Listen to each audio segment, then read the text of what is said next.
Morning, all. Feeling up quite low. Go off the record for 1 second.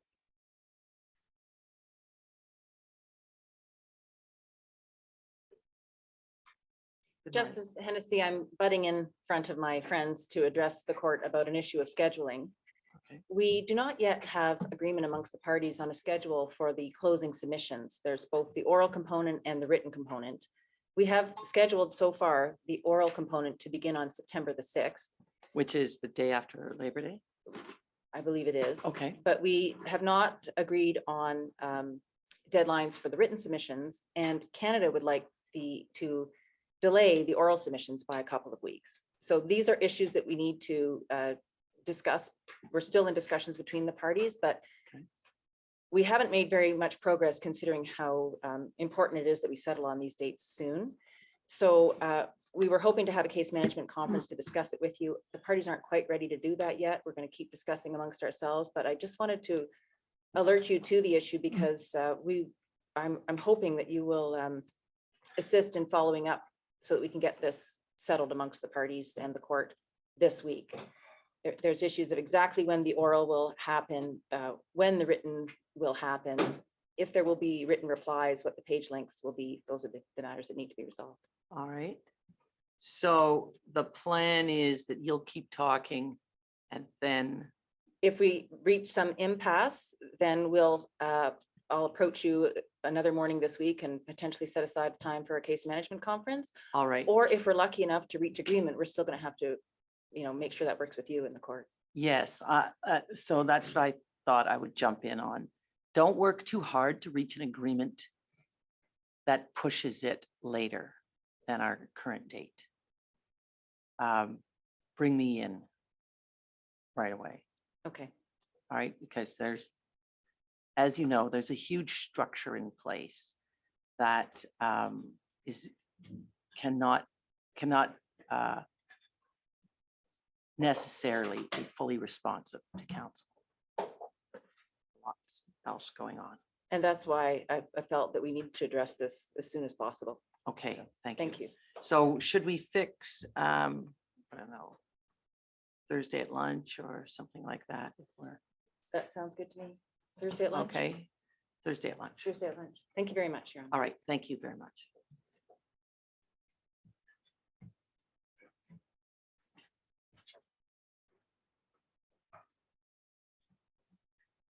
Morning, Your Honor. Morning, everyone. Morning.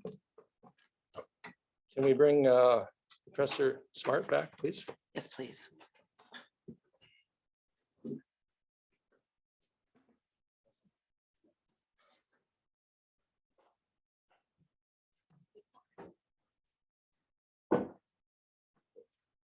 I You're still under oath, Professor Smart. Good morning.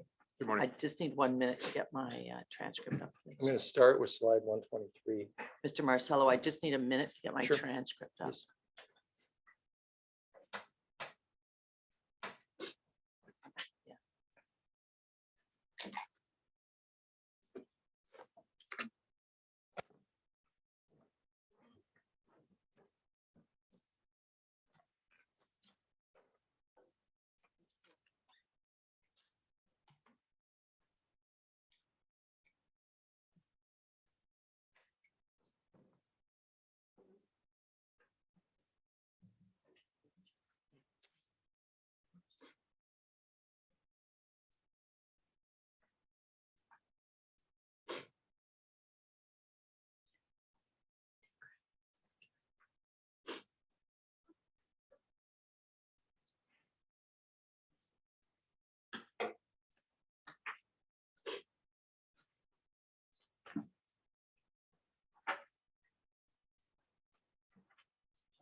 Not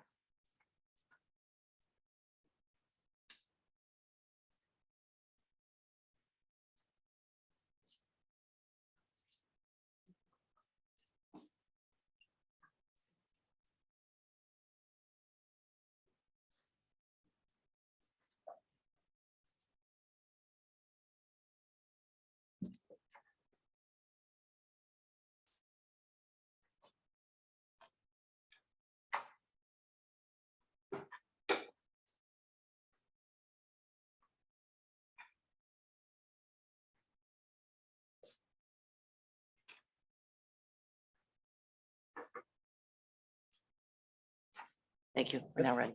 Thank you. On Friday, it became clear that a document in the joint documents book didn't correspond to the version of the Vidal Anderson report you were referring to on page 62, paragraph 6, footnote 107 of your, what we call present values report, and the value of the augmentation promise. Do you recall that? Yes, And everyone agreed that you would send us the version that you relied on. You recall? yes, You did that. In front of you is what you sent. Is that the version you relied on in your report? you're asking about the paper document? I'm asking about the paper document. Yes. It appears to be. I've only glanced at it, but I think the answer Well, is yes. I'll lead you, subject to being told I can't through this so we can move on. Your slide 123 has a provision at the top that says the seed for the augmentation clause was Vidal and Anderson's observation that, and there's a quote there. Yes, And that appears to track into page 10, the middle of page 10 on the document I've just referred you to. You want to take a look at that, confirm that?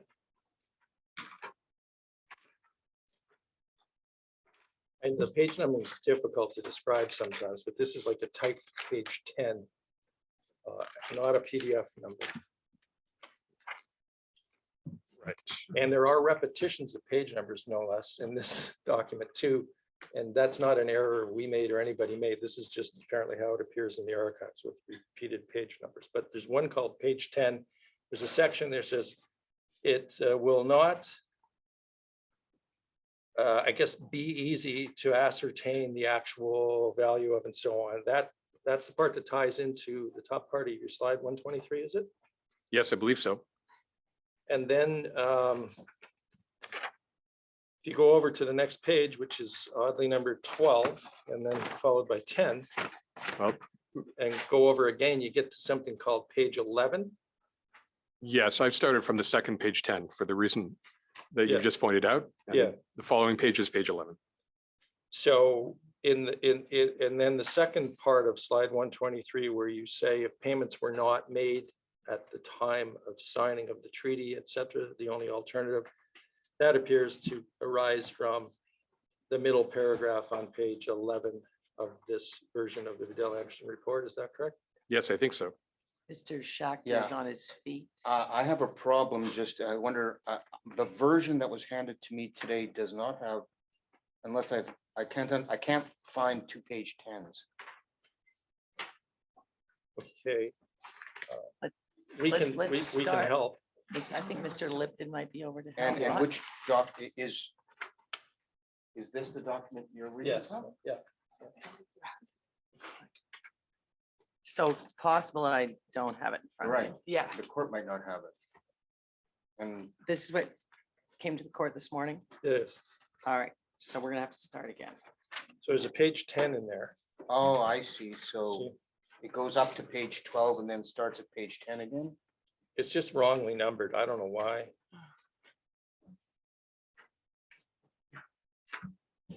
And do you know the provenance of the document? I don't know where it came from, and maybe It's cited to be from the archives. That's all I know. Let's see what we get first through.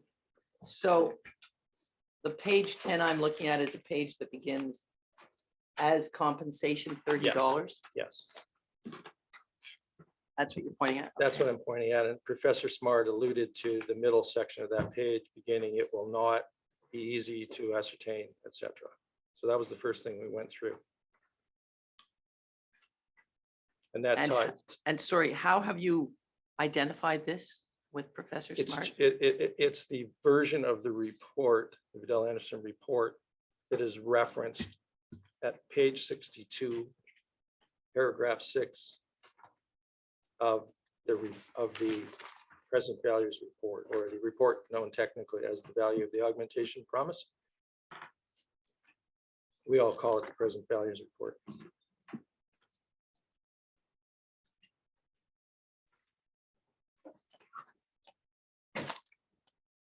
And that ties into the top of slide 123.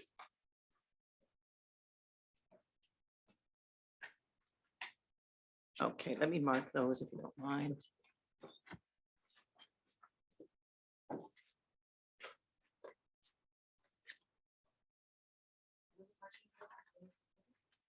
That's my plan. Just hold on. for a Hold on sec. before we Yeah. do that. Let's just. So I'm at page 123 of the slides, and this is reference is, Provision Um, might be made and so on at the top of the slide. okay, That's the tie-in.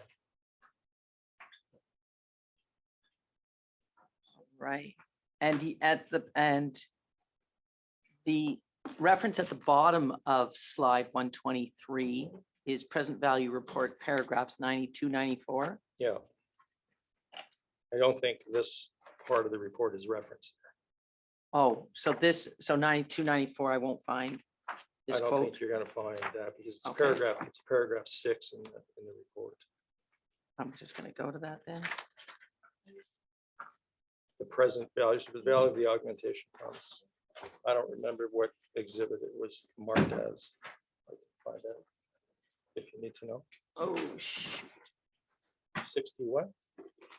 61. I'm looking for.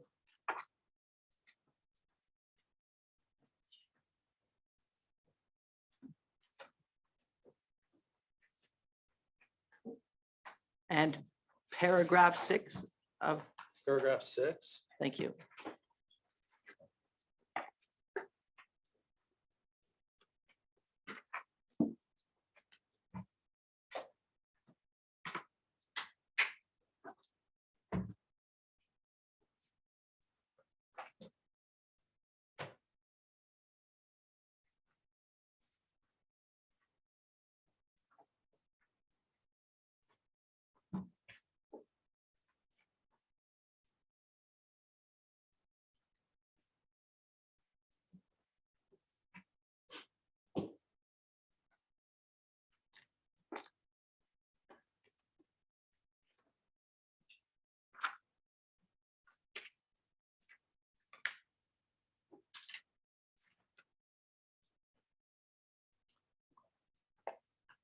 All right, are you going to further identify this document?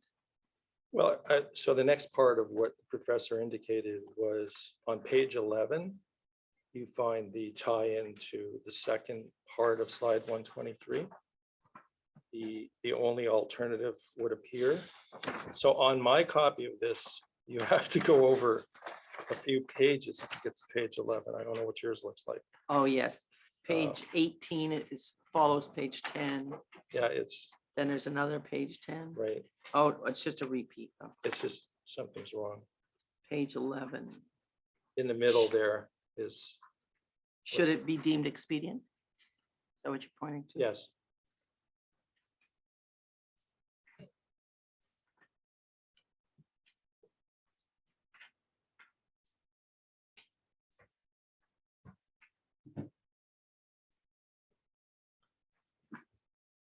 So forgive me for being obvious, but the point of this was really just to clarify what Vidal Anderson report or document the professor was referring to when he made these slides and when he did the report. So this, we're told, is it, and I would propose we mark it as the next exhibit. All right, let me see if I got that. You're saying this is the document to which Professor Smart was referring and on which Professor I Smart recall on relied. Yes, on Friday, please correct me, Professor, if necessary, you indicated, I think that you didn't, I don't think, you indicated that the document that was put before you from the Joint Book of Documents, which was tab 6395, was not the Vidal Anderson document that you used in your report, and I gather in your slides, right? Yes, I think so. To clarify, I don't have access to the Joint Book of Documents. There was a page from a document displayed in court on Friday, which did not correspond letter for letter to my version. I raised that point. The version that I used, which is now before the court, was referenced in footnote 59 of our present value report at paragraph 92. All right. I do have. The joint book of documents was supposed to be made up of documents that the experts provided to council. Now, Professor Smart hasn't identified where he got this document, why it's not in the joint book of documents. But if its own purpose, if its purpose is, look at somewhere I found a document that starts at page 4. I mean, the document is missing pages 1, 2, and 3. It has a number of pages. After 4 comes 8, 2. Then it goes to 11 and goes to 10, then 10 and 18. I'm not certain that this is a complete document. I have not had a chance to compare it to a handwritten transcript by Vidal and Anderson themselves, which is found, I believe, at 1-0703 in phase 1 is the handwritten version by Vidal and Anderson. I don't object to this witness explaining how he got the document and saying, this is the document I used. That's fine. But as an official transcript of what Vidal and Anderson did, I haven't had an opportunity to check it. And I'd be very interested to see where the rest of the document is, rather than putting in a portion of it. So you say it's not the one that's in the joint book of documents. So how did this witness get it? Where did he get it? Where did he get it? And what is it? And if it's going to be an exhibit, for what purpose? As proof of its contents, or as proof of that the witness just used it as an aid, and the first page of the document says the transcript is relied upon, but it doesn't say who wrote that. The very first page of the purported exhibit says the transcript is relied upon. By whom? I mean, if it's meant that, if that's Mr. Smart's writing, I'm not sure that Mr. Smart's opinions about what was relied upon is part of the exhibit. But again, I want to be clear. If the purpose of this document is simply to have the witness identify that this is a version that he found somewhere and explaining where he found it, that's fine. And we can debate it later whether it's accurate or not. That is the point, Your Honor. All right, well, what's left to explain is how Professor Smart came to rely on this document if it's not the one in the, I mean, I have a Joint book of theory documents. about what's happened here, and it's quite unremarkable. It wouldn't be the first time, but I does it will have just anything to do with human error? possibly. So he has indicated the professor paragraphs, and they're cited on the slide 123 paragraphs in the report where he refers to this. And I also referred you to another indication, paragraph 6. So those are all the references that I know of as to where this was particularly referred to in the report. And we Okay. don't offer it as proof of its authenticity. I will ask the professor now, if he can recall where he got it. And I believe it's fair to say there are a few versions of this around. Can I ask you also to identify who is the author of this annotation and what it means? What On the annotation? front, on the very front page of this bound document I have received. You can ask me. But it's a clerical exercise. One of my colleagues, I think, is about to try to explain it. I don't know the Okay. answer to that question. I think it's Okay. just a summary. I think I have an explanation for that. Sure, go ahead. So it is the practice of the people who work at the Archives of Ontario to provide annotations of this nature. Right, And so if you look at other pages in the document, let's say the second page that you flip to, that's at the top in the center says page 4. If you notice at the bottom, it says Archives of Ontario. yes, So this is just a copy from the Archives of Ontario, and the first page is the annotation provided by an archivist. so does the last word or last sentence, the typescript is relied upon, that is the archivist annotation? That is the archivist's annotation. I have not spoken to any of the archivists. I assume what this is referring to is the original document, but that is just an assumption. But in any event, it's the archivist annotation. So Yeah. would the archivist, why would the archivist be referencing number 18? That's the beginning of this annotation. So that's just an archivist records, right? The records in the archives are stored in a specific way and they're numbered in a specific way. And that is the way that this particular part of the archival record is numbered. All right, and is this a document? Is this a single document? It What we is a have single before us? document. So a document, it starts at page 4, handwritten page 4, and then goes. to So, page- so what I believe has happened here, and I should be clear that I'm only stating my belief, is that there is a document that exists in the Archives of Ontario that is in the order that you would expect, page 1, page 2, page 3, page Yes. 4, page 5. And Professor Smart has accessed an electronic version of the document, which for whatever reason has been jumbled up in a different order. That's my belief as to what's happened here. Okay. So we don't really have clarity of, No, it's just On this these are sort of archival notations. That's all I wanted to note for the court. all right, thank you. And Mr. Marcello, the purpose of your bringing this document to the court and putting it to Professor Smart is to show what particular document he accessed and relied on. Exactly, no more. And I've given you 3 times now, so tell me if I'm being annoying. The references in the report. All right.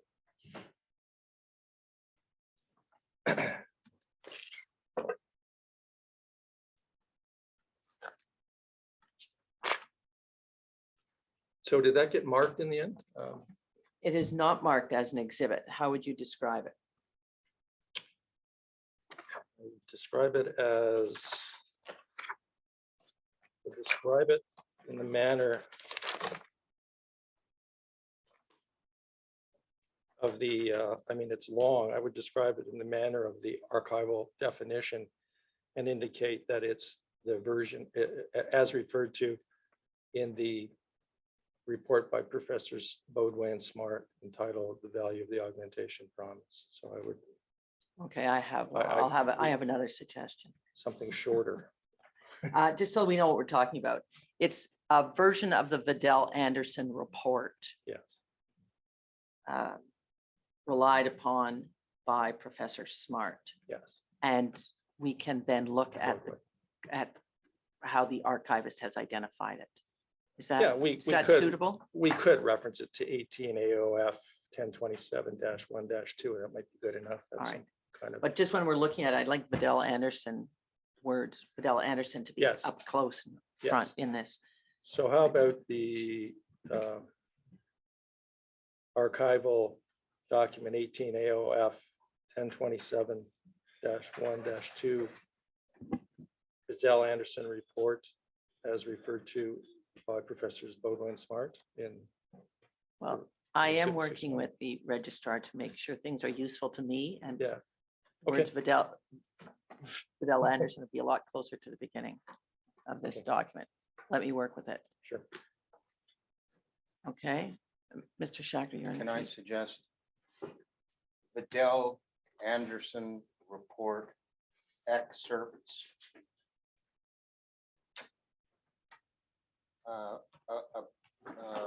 from relied on by Professor Smart obtained from internet, pages missing. or something. Well, we can have that in the evidence. I don't need all of Okay, that in the That's fine. in the exhibit. The Thank you. page is missing or page is duplicated, I'm not sure. Well, I'm gonna have Bill Anderson report excerpts relied upon by Professor Smart, and we have the evidence of how this has come to be. And possibly you can ask Professor Smart how he obtained this. If he. Consider it asked, Your Honor. Thank you very much.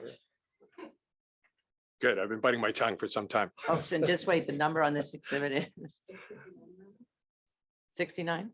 Thank you. Okay, Professor Smart, tell us what you know.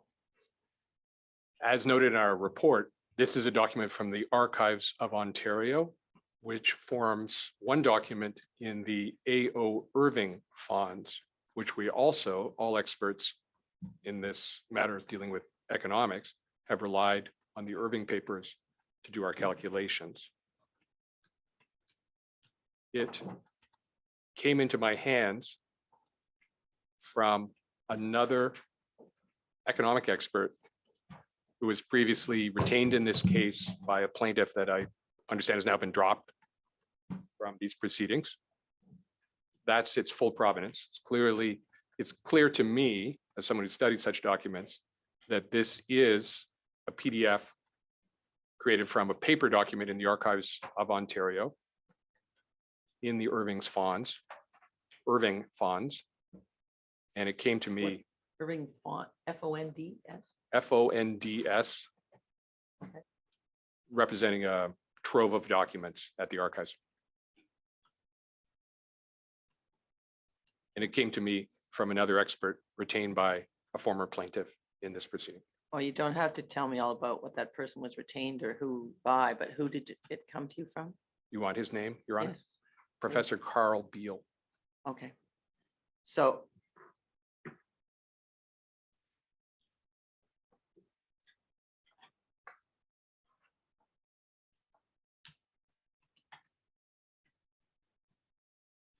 All right. Good. Anything else you want? No, Your Honor. All right, thank you. Just, want to move on now, Professor. Something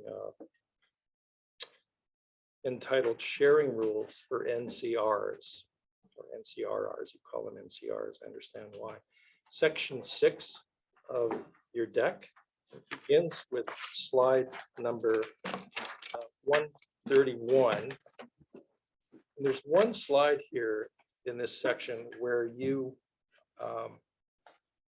outline the rules for sharing proposed by the plaintiffs. And I will ask you to, as you have been doing, continue to go through these slides carefully. Purpose here would be, I would suggest, to make sure everybody comes off this page understanding exactly what these numbers mean. There are quite a few of them, so I will stop talking and let you address the slide. I'll do my best. Thus far, we have talked at great length about our estimates of the nominal value of NCRs and our approach to converting nominal values into present values. We've also discussed our so-called Vidal-Anderson approach to annuities, but what we have not discussed is the issue of sharing. And this section is about different approaches to sharing NCRs for the purposes of determining what augmented annuities would have been. Having proposed ways of doing that, we then applied the present value techniques to the annuities themselves to convert them into a 2020 value. So that's where we're going in the remainder of my testimony. We will start with the sharing rules that we see proposed in the plaintiff experts reports, the reports by Mr. Hutchings and Professor Stiglitz and Mr. Hutchings. They talk repeatedly about 84% as a share they consider appropriate. And that means for them that 84% of NCRs in each year would be paid to the annuitants. We don't endorse that particular share, but we want to see what it means, given the other aspects of our approach. That is, given our nominal NCRs, given our approach to converting NCRs into annuities and our interest rates, what would happen if we adopted, say, the 84% approach? In the alternative, they talk from time to time about a 50% share. 50% sharing does have some primacy within the economic theory of bargaining. Professor Bodway and I talk about those issues in our report, but I will leave further discussion of that to him. And I'll just report on the calculations we get from those two shares. So I hope that's clear then. We start with the nominal NCRs and the interest rates that we use to compound values to the present day. I'll now make reference to the table that's on slide 131. When you say the interest rates you use, it just to avoid possible confusion with the Vidal Anderson bookkeeping accounts, I say that in quotes. You were talking about your bond rates? That's right. Thank you. When we convert nominal values in the past to the present day, in our preferred approach, we always use the Government of Canada long-term bond rates. So when I say our interest rates, it always means that, I believe. Okay, so in the table, the first number is already a familiar number to the court. We take the nominal NCRs, we add the compound interest at the bond rates, and we arrive at minus $4.581 billion. As I discussed on Friday, we don't think that NCRs are augmented annuities. We think the Vidal Anderson approach is a more viable approach to determining the amount by which annuities would have been augmented. I have to say, it's for whatever reason, it's hard for me to connect what I call your approach to Vidal Anderson. So I think it's just your approach. You say it's Genesis is in the Vidal Anderson report. I have that evidence. I get it. But it's your either Bodway and Smart or Ontario's approach to this question. Because one has to, if you read the Vidal Anderson report, there's no section that says how to do this. There is a suggestion a year before the treaty by people who did not make the treaty. There's a suggestion there. And that's all we have. A suggestion that, I mean, I'm obviously signaling to you how I'm understanding this evidence, but a suggestion that you say is a finalized approach to how the augmentation promise would be, I don't know what the word is, managed. But for me, I can tell you, I'm understanding it as your approach, the Bodway and Smart approach. So it's just hard for me to keep managing that it's the Vidal Anderson report because I keep looking at the Vidal Anderson report. And I get your evidence and I get the connections you're making, but I see it as your approach. That's okay. Well, I'm not sure you asked me a question, Your Honor. I'd love to respond, but only if you wish me to. No, it's not a question. I'm just signaling to you for your future evidence. You did say if that's okay. Feel free. I'll be very brief. Of course, I'd be more than happy to return to the prior slide that was displayed and discuss this issue at greater length, but I don't need to do that. In my view, to an economist, the Vidal Anderson report's suggestion of how further contingent payments of annuities should be managed, as Your Honor said, is absolutely clear. There's only one interpretation of what they propose. Now, we don't call it the Robinson approach to augmentation. We call it the Vidal Anderson approach. There's no section in the report on that, but indeed there are no sections at all in the version that I relied on. So I do feel confident calling it the Vidal Anderson approach, but I will cease to do that if it's distracting to Your Honor. I've signaled what it is. Well, Vidal and Anderson said the only alternative would appear to be the investment of the proceeds in government bonds, translating the funds, investment of the proceeds in the funds, and the payment of the interest on those funds for the general benefit of the Indians occupying the territory. To me, Sir, that sir, is, there is a time for argument. oh, I'm not offering is- any of that, Your Honor. This is not it, and I have your evidence. I am Understood. And I I'm will, pretty clear on what it is. I'm glad, and I'm sorry if I went on too long here. Okay, so you are, I think, in the second bullet on slide 131, more or less. Yes, I think I'm still, I'm transitioning from the table. So annuities for us are different than NCRs. We can still use the shares mentioned by the plaintiff experts in doing our calculations. So all that means is that in each year under our approach, we devote a share of that year's annuities to what we call the Vidal Anderson account. We pay out interest on that account at the prevailing BTA rate, as we discussed last week. We can do that setting a fixed share for each year.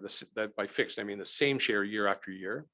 And that share could be 84%. So we've done that. And that gives a stream of annual nominal payments of annuities that would fulfill the augmentation promise, in our view, under the assumption that that meant 84% share as the share on which the annuities were based.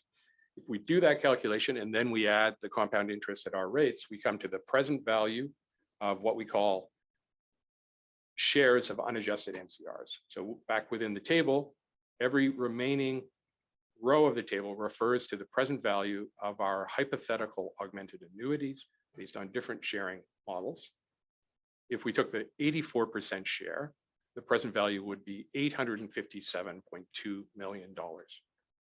Again, by way of contrast, we think that the NCRs themselves, including interest, are minus 4,581 million or 4.6 billion. But the approach to augmentation that we've adopted doesn't deliver a negative, it delivers a positive $857 million in annuities, 2020 present value, under that approach of 84% were shared. We can do that for any share. And so the table also reports 100% sharing. All of the NCRs go into the Vidal Anderson account, as we term it. Annuities are paid out as the interest on that. And the present value of those annuities at 100% sharing would be 999.3 million, just one row higher in the table. Alternatively, we could pay the 50% share, and the present value of the 50% share Vidal annuities would be $556.8 million. And I'm with Mr. Marcello that it's important that we get through this so that we all understand it. And I'm not sure that I get it. You start out at what you say are the nominal NCR values for each, or cumulatively, or per year. That's a very useful question. When we went through the mechanics of our approach to augmentation, I did refer to both of those. Mhm. So the notion was each year there was an amount of NCRs, Right? and some share of those would be added to the account. And the capital in that account would just be the running total, the sum of all the NCRs accumulated times the share applied, with the sum of all those shares of NCRs accumulated up to that year. And the payout from that account would just be the interest at the BTA rate. So if $1 million nominal of NCRs had been accumulated so far, and we were using 100% sharing, and the BTA rate were 5%, we would pay out 5% of $1 million or 50,000 in that year. If the next year was the same, there'd been no NCRs, there's still $1 million in the account. We still pay out 5%. We pay out another 50,000 the following. Yes, I'm sorry. Let me repeat that sentence. So in the following year, if there were, say, no NCRs, an NCR of 0, then there would still be 1 million in capital in the account. accumulated NCRs to date would still be $1 million. BTA rate, say, is still 5%. And so in the next year, another 50,000 payment would be paid out. So when it's in the account, it is attracting interest at the BTA rate. Yes. When does it attract interest at the long-term bond rate? So that is our model of capturing the opportunity cost of these funds, or the time value of these monies, which were not paid in the past, but in our interpretation here today should have been paid in the past. Oh, So but the growth during the time is at the BTA rate. the payout each year is at the BTA rate, Really a different exercise, isn't it? and that gives a nominal amount, say the $50,000 that would have been paid to the annuitants in that year.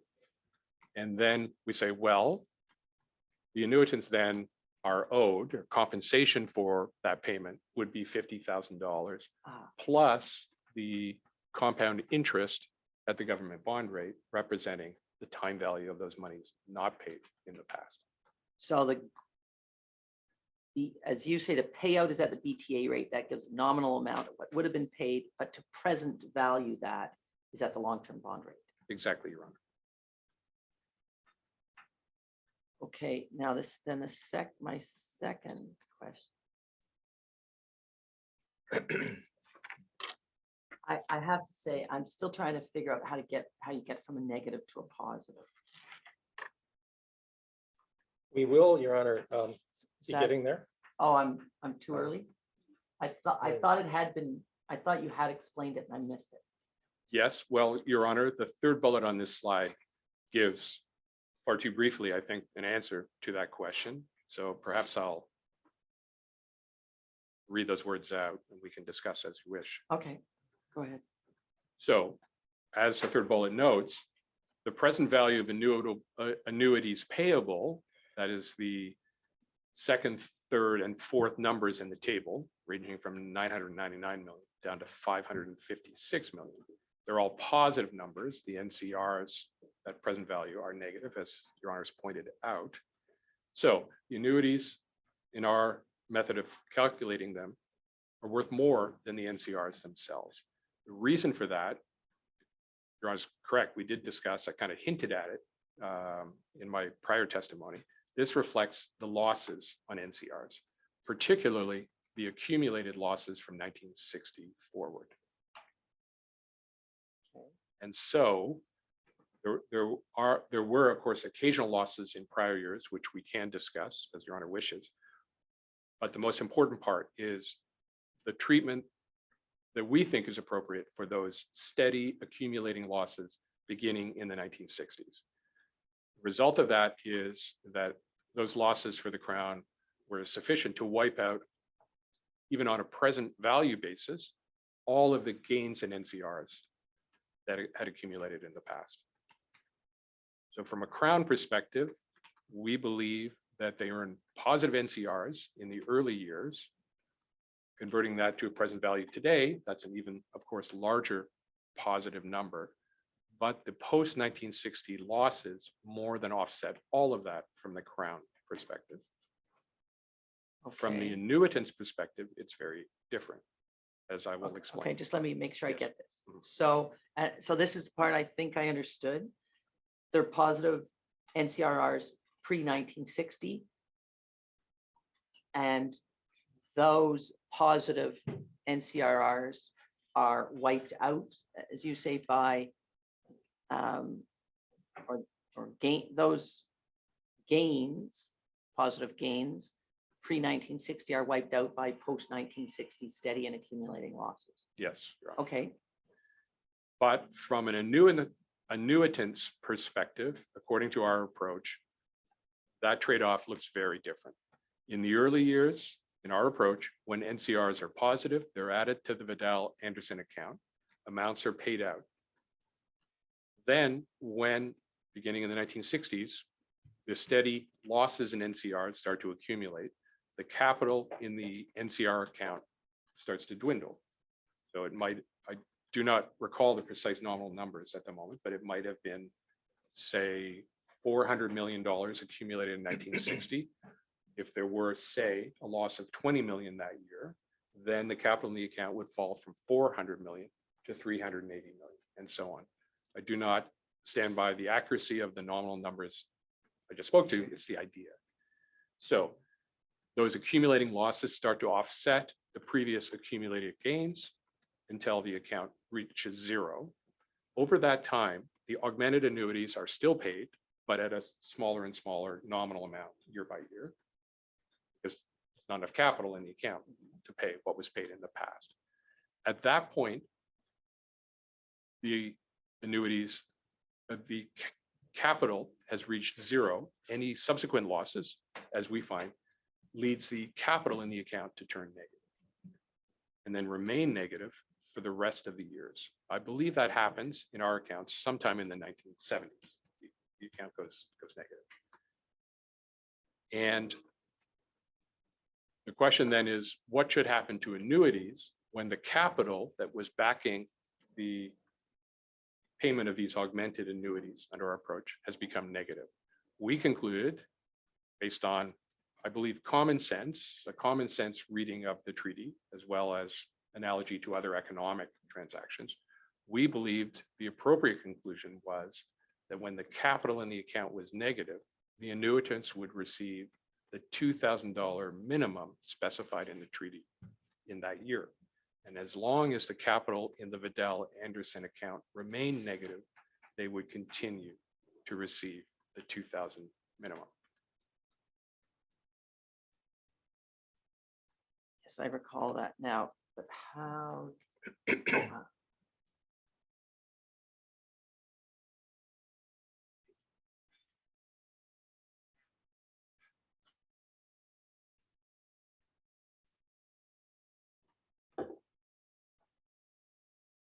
So the numbers on slide 131, you get from a negative NCRR. You start with a negative NCRR, but you have positive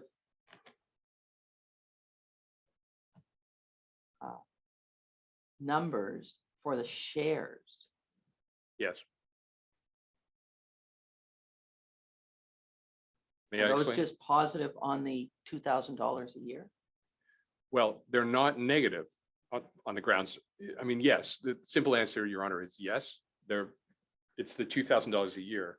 But the most important aspect of that, of course, is not the 2,000, which is a tiny amount Mhm. by post-1960 standards, not by 1850 standards. The important thing is that the negatives that are accumulating to the Crown don't get passed on to the annuitants. And so, very briefly, just to repeat, in 1960, there was a positive cumulative sum of NCRs in our estimation. So both NCRs and augmented annuities to that date were positive. Then, as the losses begin to accumulate for the Crown, those continue to go into our NCR account and lead to the conclusion that the Crown lost overall, Mhm. but they are not passed on to the annuitants because of the $2,000 minimum. So both numbers, NCR, present value of NCRs and present value of augmented annuities, are positive as of, say, 1960 or 1965, 1970. Okay, Then they begin to diverge. right. The losses result in cumulative present value of NCRs to go negative and get more and more negative. But under our model, the annuities can't follow them down. They can never be paid less than the $2,000, the annuitants. So that's why these two numbers diverge after 1960. So what is on this chart? What is this 100% of? 100%. The share here is the share of NCRs which are added into the Vidal Anderson account that we imagine the Crown officials maintaining inside the CRF. And in each year, they could add any particular number. Under the plaintiffs, I believe, plaintiff experts' preferred approach, they're thinking that 84% of NCRs each year would be paid out as a capital amount, as a lump sum to the annuitants. As you know, we Mhm. think that's incorrect. But instead, in this case, we say, well, all right, let's pay 84% of this year's NCRs, every year's NCRs, into the Vidal Anderson account. And therefore will accumulate the capital in the account at that 84% share. And we'll pay out the annuities according to our approach in the way that we've described. So 84% for the plaintiff's experts means just pay out that lump sum from the annuities, and each year it goes up and down in these volatile ways that we discussed. 84% for us really means something very, very similar. It means pay that 84% notionally into the account and then pay out the smoother stream of interest payments on that amount. So there's a great equivalence, there's very deep equivalence in the economics between those two approaches, as long as NCRs are positive, that would generate very similar results. But when NCRs are negative, our preferred approach delivers a better outcome for the annuitants.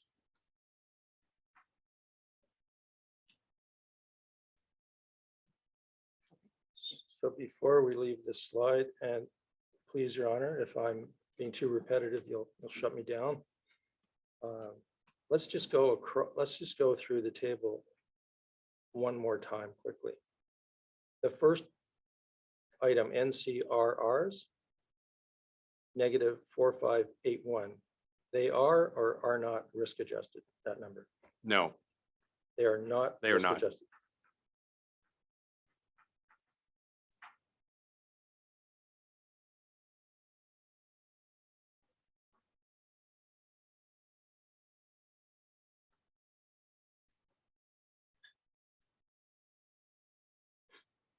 Go ahead. You go down where it says shares of unadjusted NCRRs. NCRRs at that point as calculated by whom, Professor? Mr. Barcelo, I prefer us to think about those two lines together. Sure. That is in the table, hypothetical augmented annuities based on implicitly shares of unadjusted NCRs. Right. Could you repose your question? So shares of unadjusted NCRs as calculated by, By us, they are our estimates of nominal NCRs.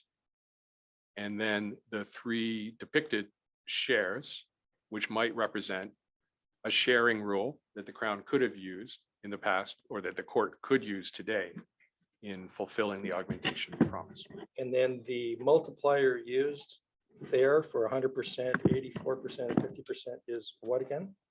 It's the share of annual NCRs that are devoted to the Vidal Anderson account, and the Vidal Anderson account then determines augmented annuities in the ways that we discussed on Friday, And they are present valued using what method? using the Government of Canada long-term bond rates. Did I make it worse, Your Honor, or are we quite clear on this slide now? It's not clear. We'll see how it goes. I'm So struggling with it. let's go to the next slide. You begin a discussion here of risk adjusted present value. So why don't you explain this to us, please? Yes, so please correct me if I'm wrong in my recollection, but we haven't talked about this concept at all so far. Right. So, new idea. Notice, I think one will notice from the numbers on the previous slide, and we discussed at some length, that the value of augmented annuities under those fixed sharing approaches was positive numbers ranging from 500 some million to nearly $1 billion. Whereas our estimate is that the Crown accumulated NCRs of minus 4.6 billion. So we have to ask whether the shares discussed on the previous slide and the approach to augmentation that underlies all of our calculations in those cases is consistent with the Court of Appeals decision that augmentation must happen if the Crown may do so without incurring loss. When, as an economist, when I compare these positive numbers of payouts hypothesized for the Crown under augmentation to the negative sum of the NCRs that we estimate were accumulated, it doesn't seem possible to pay those amounts, 500 to more than 900 million, without incurring loss, if the loss is referable to the NCR account, which is in itself in a negative balance. So that seems to be the problem with the approaches and the numbers mentioned on the prior slide. It would not be possible to pay those amounts in those ways without incurring loss to the Crown. But, and now I'm on slide 132, but all of those calculations and those present value estimates have the benefit of hindsight. We're looking back from 2023. We know what happened to NCRs. From the point of view of parties in 1850 or even 1870, 1890, period over which augmentation was considered, those values were not known. Those actual outcomes for the NCR account were not known. And indeed, there is considerable evidence that parties evinced considerable uncertainty about what the future NCRs in the territory would be when they discussed these issues, say in 1849 and 1850. They didn't know what we know. All of the calculations so far are based on our hindsight and treat those numbers as though they're equally knowable to parties in 1850, but that is not so. So we have proposed an alternative approach here. It's based on the notion that it's more appropriate to calculate the value of NCRs that could have been expected in 1850 and to use standard economic principles to account for and adjust numerically for the uncertainty that people would have had about those expectations. So some individuals might have been very optimistic what future land sales, mining revenues, et cetera, would flow from the treaty in subsequent years. But even those parties, we think, would have recognized they didn't know for sure. And they would have taken that uncertainty about their future forecast into account when they thought about the value to the Crown of those NCRs.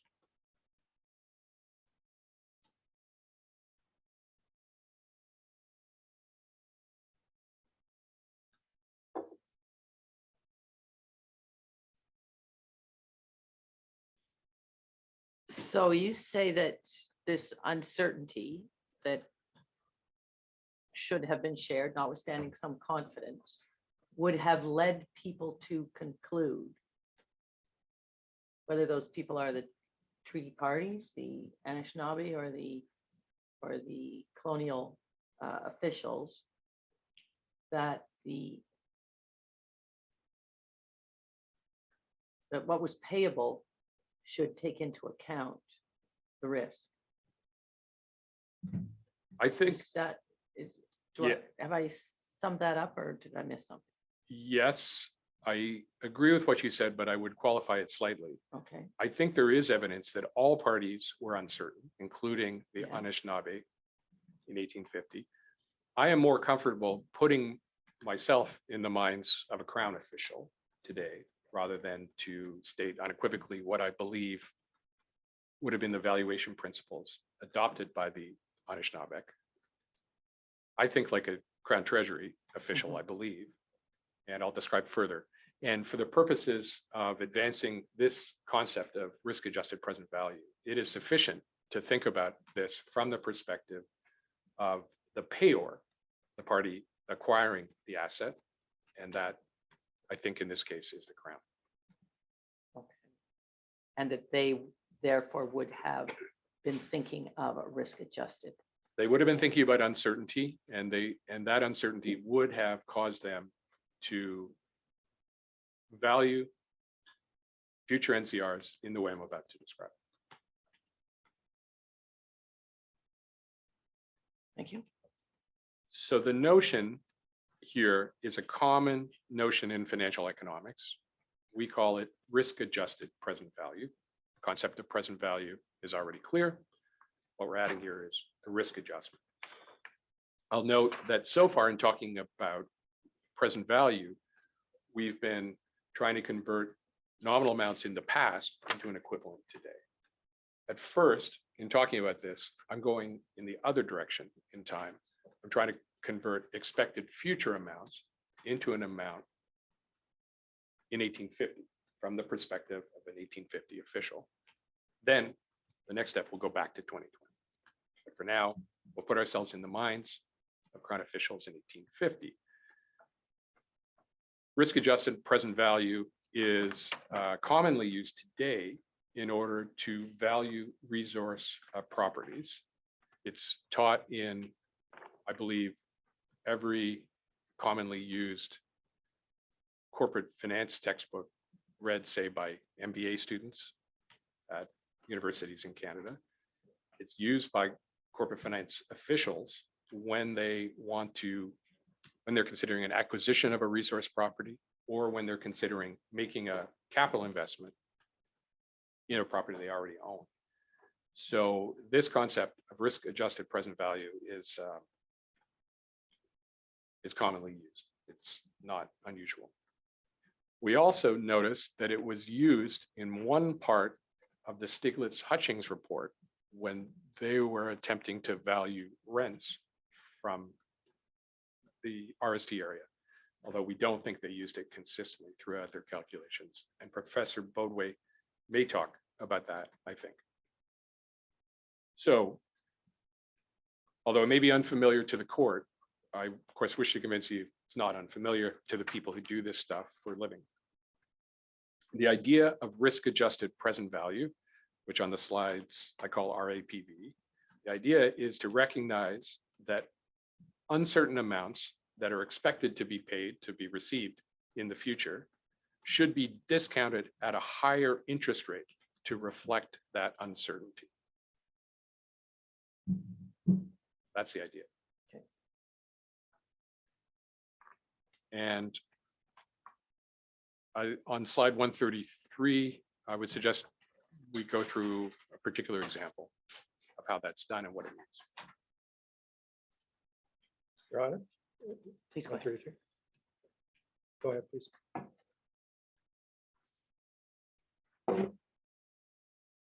So we can think of two private parties engaged in a transaction around a resource property, say a mine, and think about how they would value it. Then I'll come back to how the Crown, how that informs the Crown's own decisions. So in my example, as usual for Ghana, we have an A and a B. My A is Ali, who owns the mine, and B is Barbara, who wants to acquire the mine. And the question is, how much will she pay for the mine? So both parties know, in my first version of the example, that the mine will produce $1,000 in net revenues every year forever after. And the question is, how much should Barbara pay upfront for that stream of future profits? Let's suppose that she can go to the capital market to raise those funds that she'll pay to Ali to acquire the mine, and that she can raise capital in the market by promising her investors a return of 5% per year. We call that her cost of capital. It might be the return investors expect on shares in the form of dividends and capital gains, or it might be the interest rate or yield on corporate bonds that she issues. It doesn't matter. Well, with $1,000 stream of revenue per year forever and a cost of capital of 5%, we know that the maximum Barbara can pay in this case for the mine is $20,000. The reason is, at that price, her cost of capital per year, she raised $20,000, she has to pay a 5% return, then she's paying out $1,000 to her investors every year. Exactly the same amount as she's going to receive in additional net revenues if she does acquire the mine. So she'll break even at that price. She can't pay more, but she can pay $20,000 for the mine. So standard method of capitalizing a stream in economics. This is what I've described as why we think the capitalization method that we talked about before correctly describes values. But in that example, the mine generated a certainty of $1,000 per year forever. So the second half of this slide, I think it's actually slide 134, describes how valuation would change if the flow of revenues from the mine became risky and therefore uncertain in advance. So we'll do risk in a very simple way. The mine will now earn $2,000 instead of 1,000 in half of the future years and zero in the other half of the years.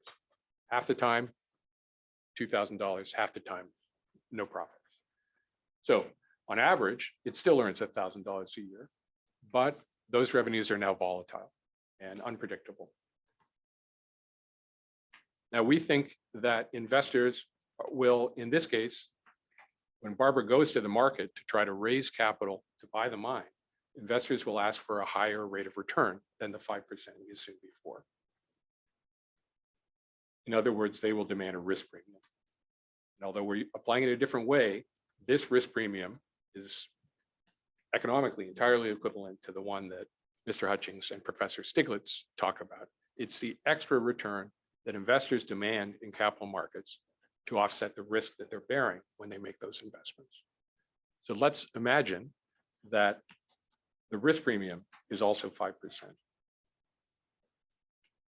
That means Barbara's cost of capital rises from the old 5% in the case of certainty to 5 plus 5 or 10% return that she now must pay her investors, compensating them for the time value of their money plus the risk that they're taking if they invest in her risky mine project.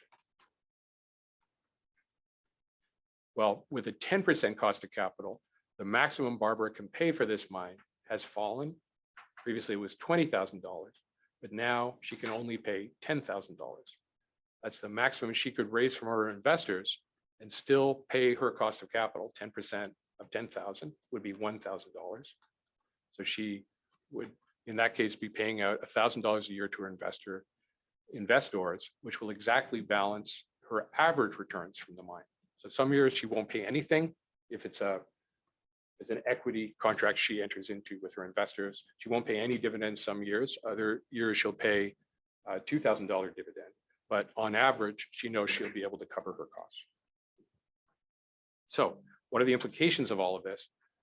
More risky returns are valued by market participants at a lower valuation. That's all it is. And the reason is this risk premium that we believe investors demand in order to be willing to take on risk in the returns to their portfolios.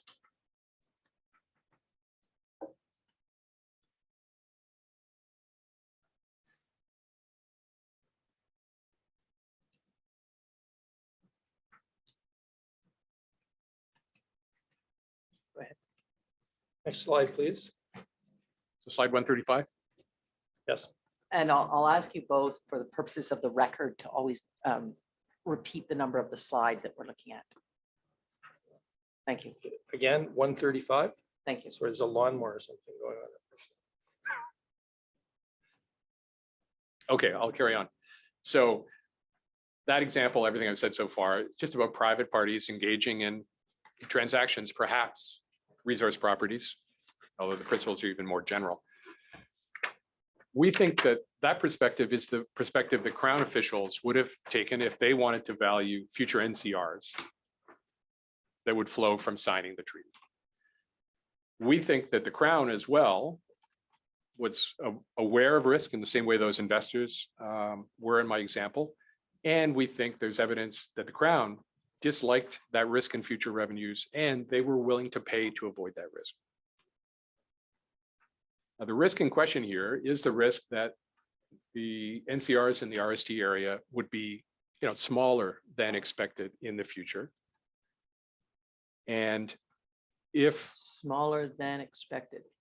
right, By so whom? I can break that down. So if Okay. the Crown, in determining the value to be paid, would have formed some expectations of future revenues and used that expectation to inform the value they would have been willing to pay to the Anishinaabe, either as an upfront payment or as a contingent payment in the ways described by the quotations from the Vidal-Anderson report that we've discussed.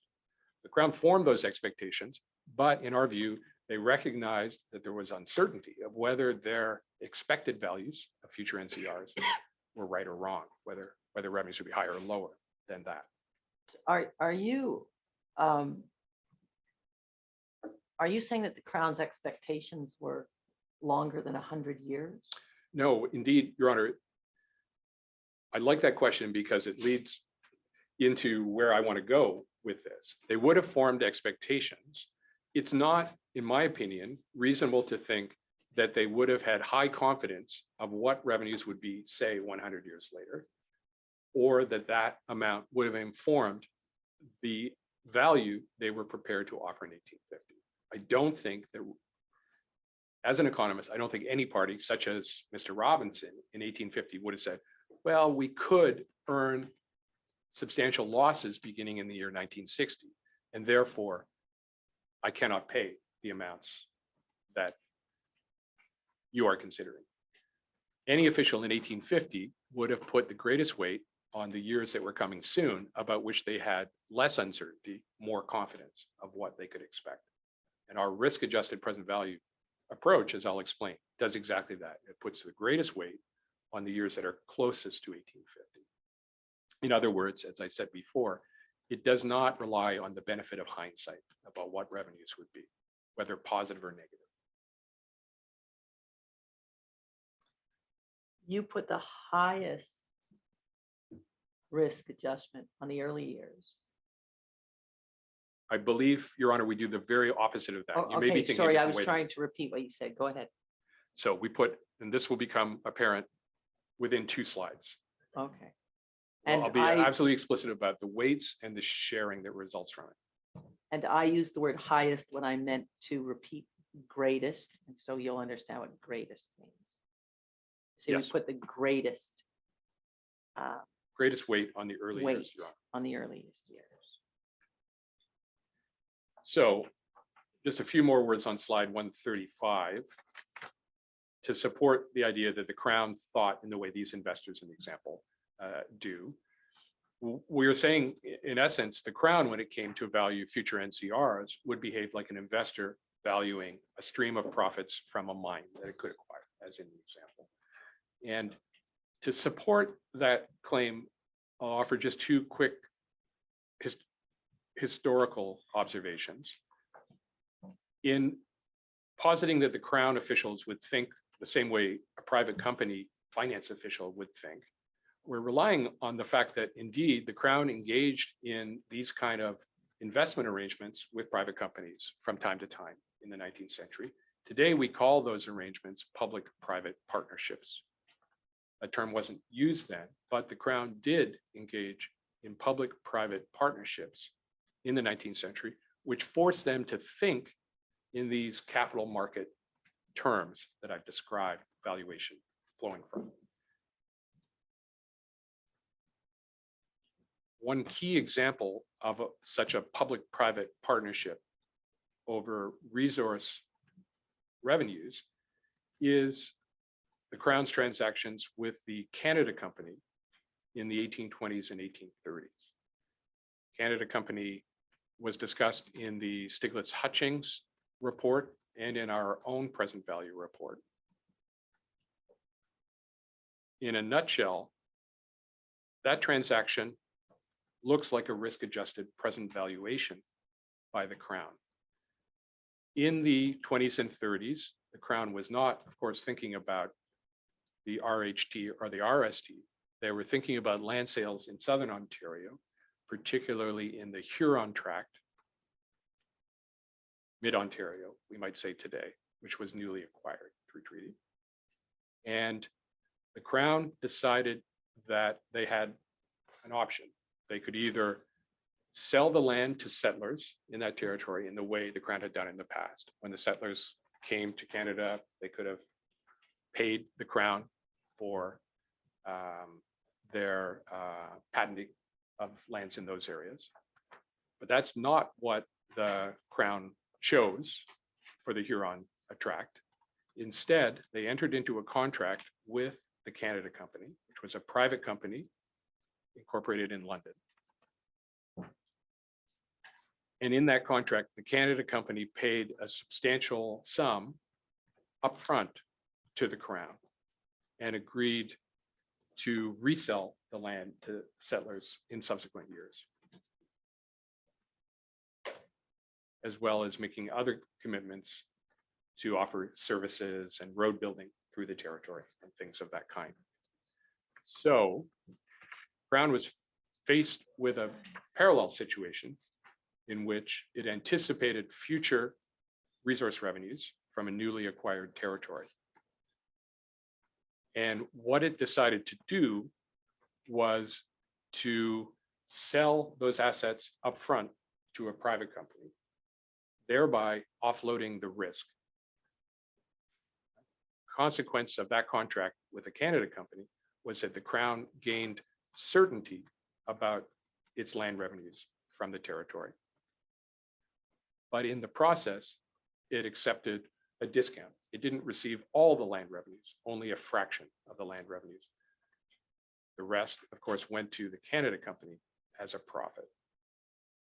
So the parallel to the Canada company transactions suggests to us that the Crown valued its future revenues because of their uncertainty at a lower amount.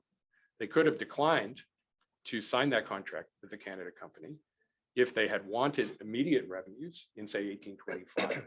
They could have gone in their own right to the bond market to raise capital through the issue of government bonds. Instead, they went to the Canada company, signed a contract for the payment of a sum, and told the Canada company to go to the bond market to raise the capital necessary to pay the Crown the amounts promised.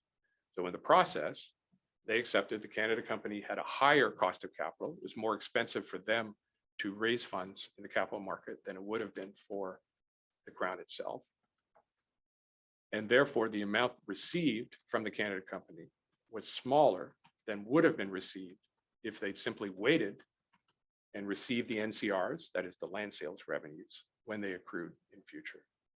The fact that the Crown was willing to accept a smaller upfront sum indicates to me that they disliked the uncertainty about what those future NCRs or land sales revenues would be, and they were willing to receive a lower upfront payment to, I said offload, and I can't think of a more formal synonym.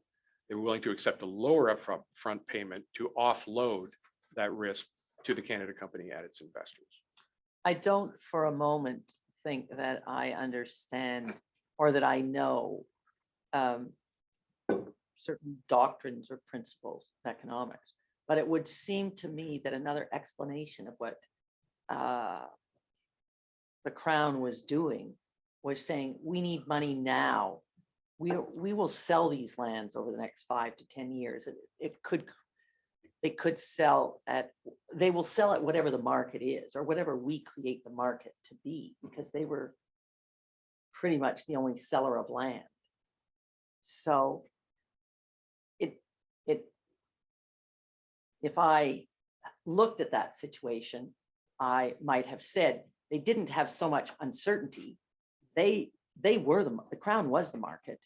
There were settlers coming for land. There wasn't so much uncertainty about what they would get, but there was a timing issue, and they acquired an asset, one might say, through the treaties, and they sold the asset immediately so they could have funds, and they let the Canada company, in fact, as you've been talking about, bear any risk, but the risk was a risk the Crown created. It wasn't that there was some market that they were worried about. It's not like buying real estate in Toronto today that you're subject to, I don't know, interest rates or, whatever the market conditions are. Isn't that is my very simple way of looking at it different than your explanation? Well, I agree with part of what Your Honor said, but not everything. Indeed, this is the first part I don't agree with. I believe that even land sales revenues from the Huron Tract were uncertain in 1825, and that they should be so viewed. The Crown had great difficulty in the 19th century getting settlers to show up in Canada and settle the land. Then among those settlers, they had a great deal of trouble getting those settlers to stay in Canada, to patent the land, when the land was patented, they often accepted promissory notes for patenting. They had great difficulty collecting on those notes. And so there was risk associated with that. And indeed, this was a new and unknown territory. So the experience in the southern, the part of Ontario closer to the Great Lakes, the Southern Great Lakes, would only be partially informative to the officials at that time. My own ancestors, as my family tells it in any case, came to Canada and settled north of Peterborough, expecting it to be prime agricultural land. For example, Crown officials probably had the same expectation. And the reality, of course, was that that area was not as conducive to farming, and the value of that land was not as high. The demand for it among settlers was not as high as could have been expected. So I think there was risk, and it was so perceived by the Crown. Now, the second part of what Your Honor said, I do fully agree with. The Crown gained an upfront payment from that transaction, which could have been valuable. Maybe they just wanted the money now. But they had an alternative to get the money now. They could have issued That's bonds in their own bond right. Okay. So they could have gone, we're talking now about the Imperial Crown. Mhm. The Imperial Crown could have gone to the market and said, well, we're going to get these land revenues 20, 30, even 100 years in the future. Canada Company existed for 100 years or more. We're going to get these revenues in the future. We're going to back our bond issue by those future revenues. And the Imperial Crown then was paying about 6% interest a year. We believe the Canada Company paid considerably more than that when they raised money. It's that difference in the cost of borrowing for the Crown, in the example we're discussing, around 6% at that time. And what the Canada Company, the higher amount the Canada Company had to pay is that risk premium that we think the Crown was evidently willing to pay in order to not get the money up front, because they could have done that themselves, but instead to offload the subsequent risk of what revenues would be to another party. That said, it is maybe more theoretical than this court is in the habit of thinking about these issues. And I apologize if it feels more like a economics lecture than a court proceeding. Your Honor, it will take, I'm guessing, 15 minutes to 20 minutes to get through the next part of this section.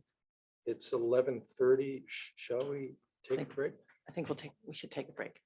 Thank you. I'll be staying here, so we'll break and I'll stay.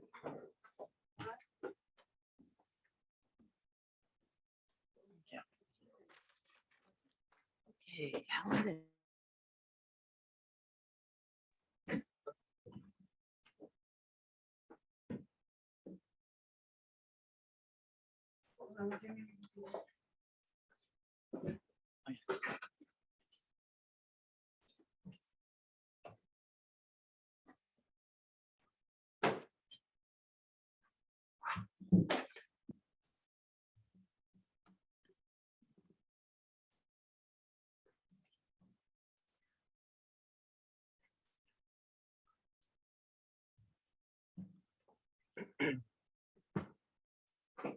All problems solved. Thank you. Professor, do you have anything to add on slide 135? This is the final bullet notes. Support of the idea, this is how the Crown thought. Just notes that Treaty Commissioner Robinson became a commissioner of the Canada Company in 1852, 2 years later. Now on the next slide, 136, you begin to get into how you and Professor Bodway approach the discounting exercise. So the concept, I hope, is clear. I hope. How do we actually apply it? Remember, what we're trying to do is the risk-adjusted present value, the expected value of future value, future NCRs, adjusting for the cost of risk. Now, to do that, in practice, we proceed as follows. We take the actual NCRs in each year, and we view it as our best estimate of what parties in 1850 would have expected. Now, as we discussed, different parties had different expectations, great uncertainty around them. This is a common device in economics that we call the rational expectations hypothesis, which says that when people make guesses about the future, their guesses aren't too far wrong on average. So when we think about what the Crown could reasonably have expected NCRs to be, we will substitute the actual NCRs year by year as our best guess of that.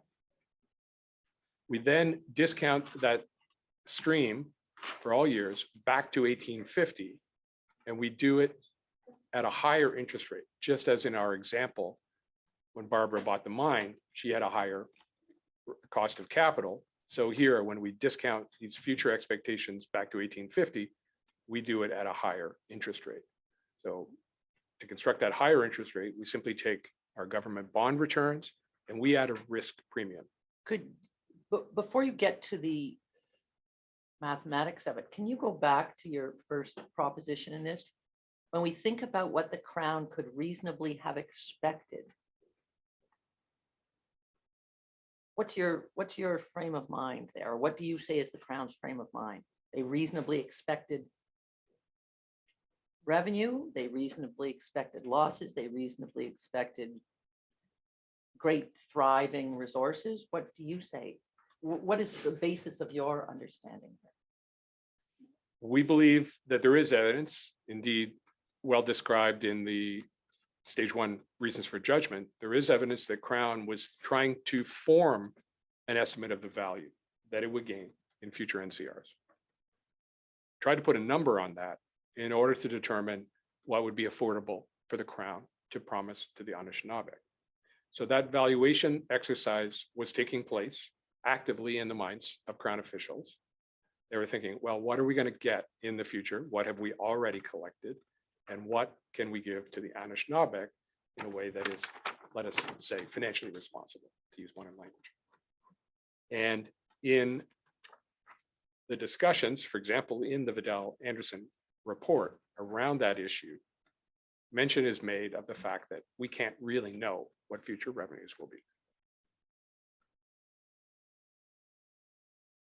So casting that thought process into modern economic language, we would say the Crown was forming expectations of future NCRs, but would place a lower weight on years far in the future to reflect that uncertainty. They didn't know that nickel would be discovered here in the Sudbury area. They didn't have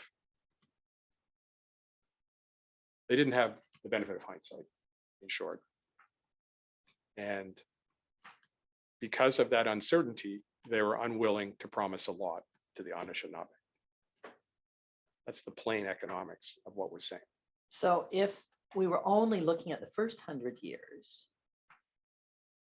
post-treaty, when we get to your proposition, when people make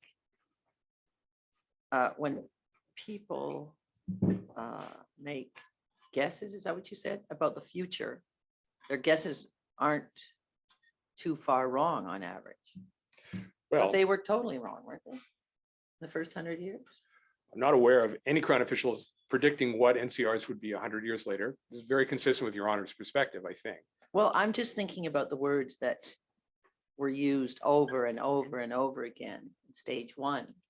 It's a vast and sterile land, a vast and barren land. And the negative comments that were made about the territory. There were comments with respect to uncertainty, but there were many negative comments. So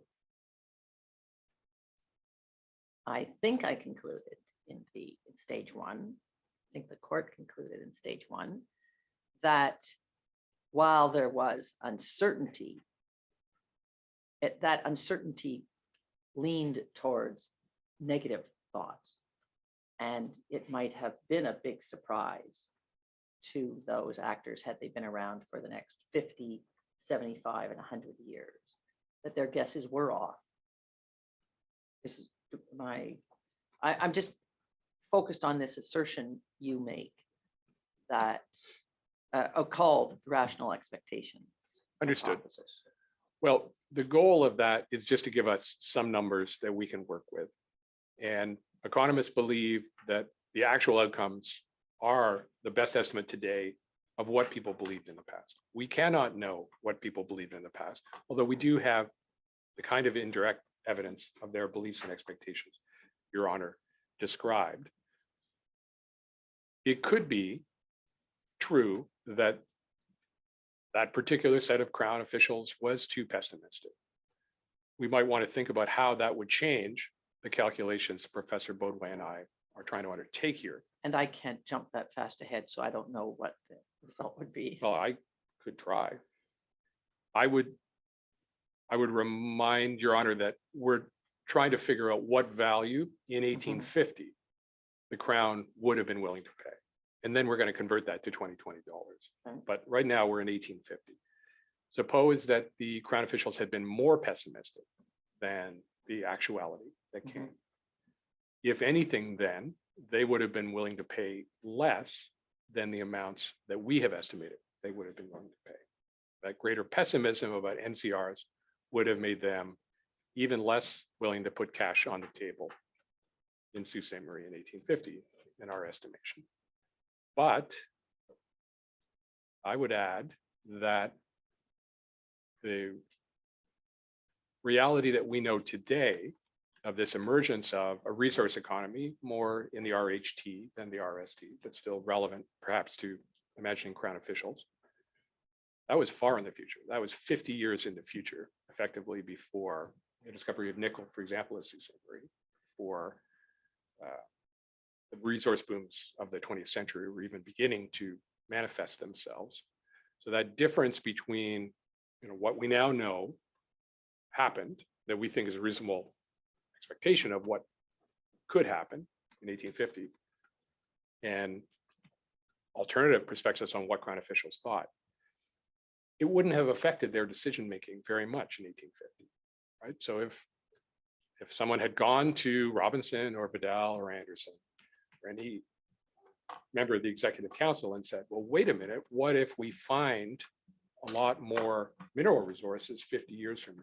I think that the prudent reaction of officials would be the one that risk adjusted present value is attempting to capture. Those prudent officials would have said, that's 50 years in the future. You don't know, we don't know. That can't influence what we offer today. So this most significant characteristic of thinking you're saying is the uncertainty. Yes, that's what we're trying to capture here. And whether on average we're a little too high or a little too low in terms of the optimism and expectations about things that would happen 50 to 100 years later does not affect our calculations in any important way, I believe. Thank you.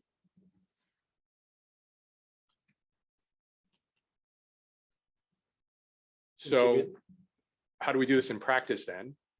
That we just talked about sub-bullet 1. Sub-bullet 2 says we use a risk premium of 2.7% per year. That's when we bring the expectations of future NCRs back to 1850, we discount them at a higher rate of interest, 2.7% per year higher, reflecting this risk premium. We've calculated that based on the performance of resource stocks in the Canadian market relative to the return on government bonds. That's where it comes from. It's very similar to the risk premium that Professor Stiglitz and Mr. Hutchings use, but they use it for a different reason.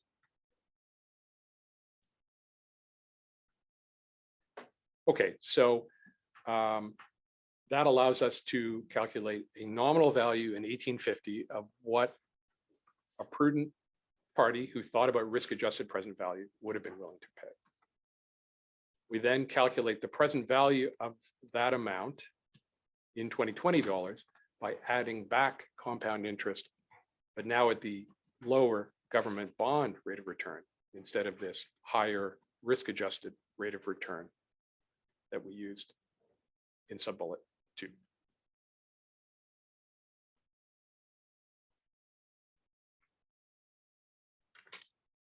So the 2.7 is instead of the long-term government bond rate. It's in addition to, I think it's perhaps better, Your Honor. So for example, if the government bond rate was 5%, Yes. then we use a 7.7% rate at this point. Just as Mr. Hutchings, for example, when he uses a 4% premium instead of a 5% bond rate, he would use a 9% presumed equity rate. Are those two sub bullets? Under the first bullet, the second one says we use a risk premium, 2.7. Then we calculate present value. I take it those are two different steps. Yes, one is to calculate a nominal value in 1850, a value we think the Crown was willing to pay. And the next one is to convert it into 2020 for our own purposes. So, and I'm not suggesting the math is right, but just for example, if your discount or bring back rate was 3%, normally, then you would make it 5.7. Is that the idea? Yes, And then your bring forward is your bond rates. Your present value is your bond rates.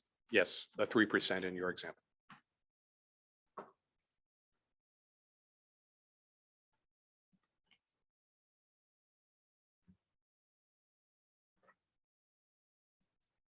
I'm just rereading it to see if I can.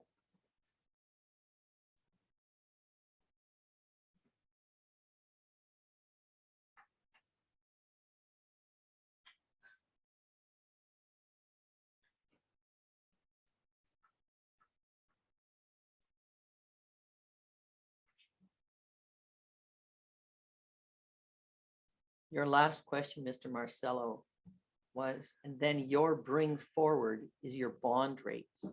Your present value is your bond rates. On the second step, the last bullet under the first main bullet.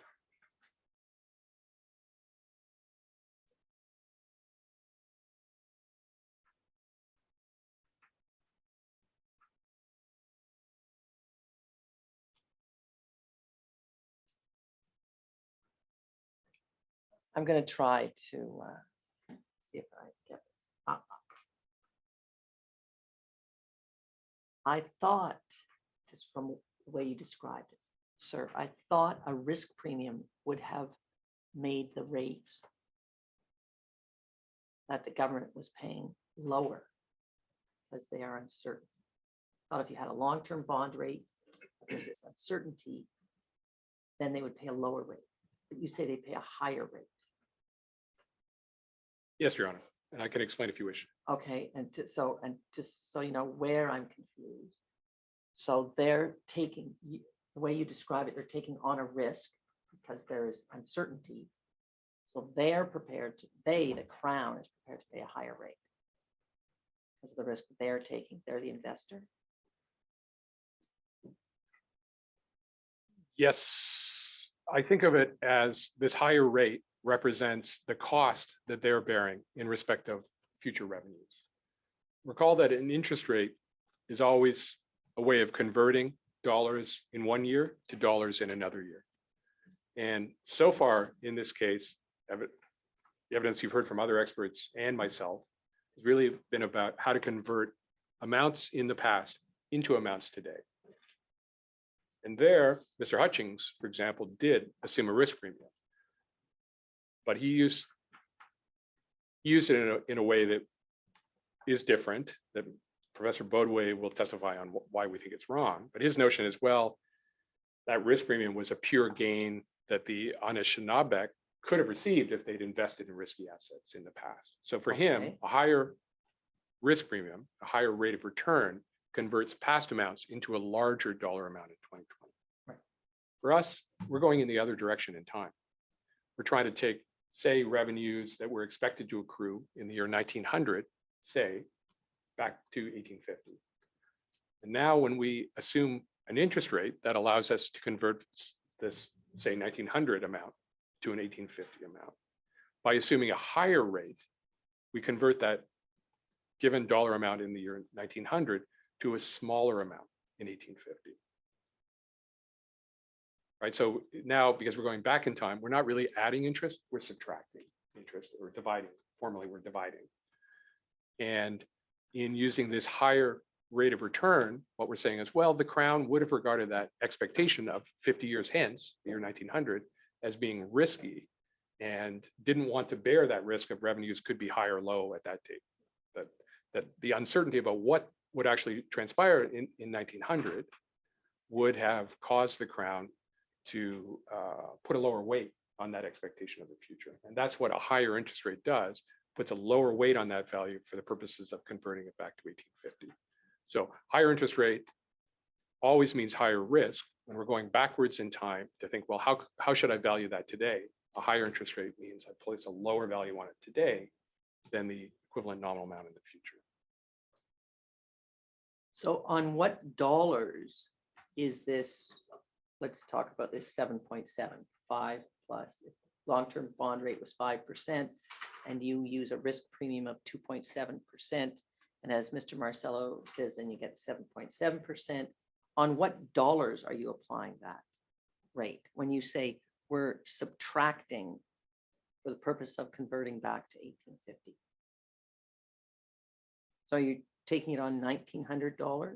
In that example, Yes. we take the nominal amount in 1900 and we apply that interest rate, we divide by 1 plus that interest rate in order to convert it to an 1850 risk adjusted equivalent. So if the 1900 amount were $1 million,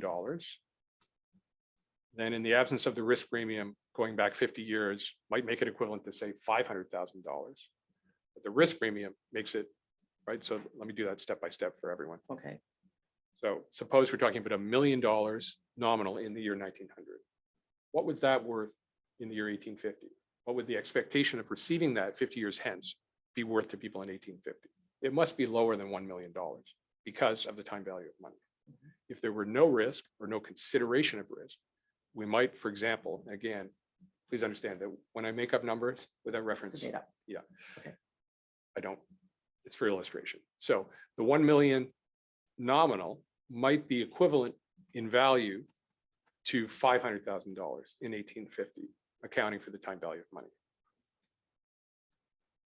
Okay. And I could always just turn that statement around and say 500,000 in 1850 would be as good as $1 million in 1900 because of accumulating interest, right? But why are we going backwards? Going backwards because we're trying to imagine the value that Crown officials would pay in 1850 and to think about how that would inform their augmentation promise.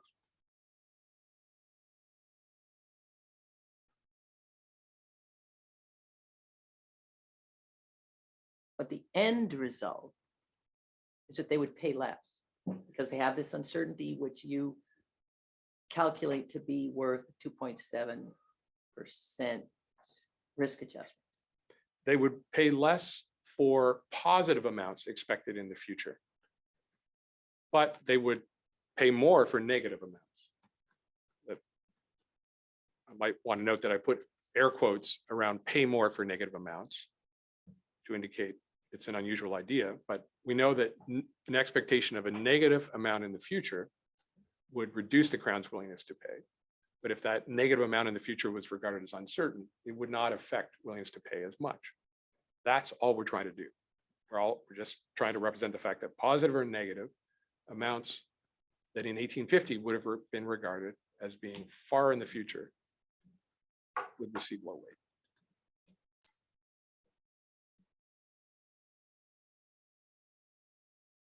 I understand paying less for positive amounts.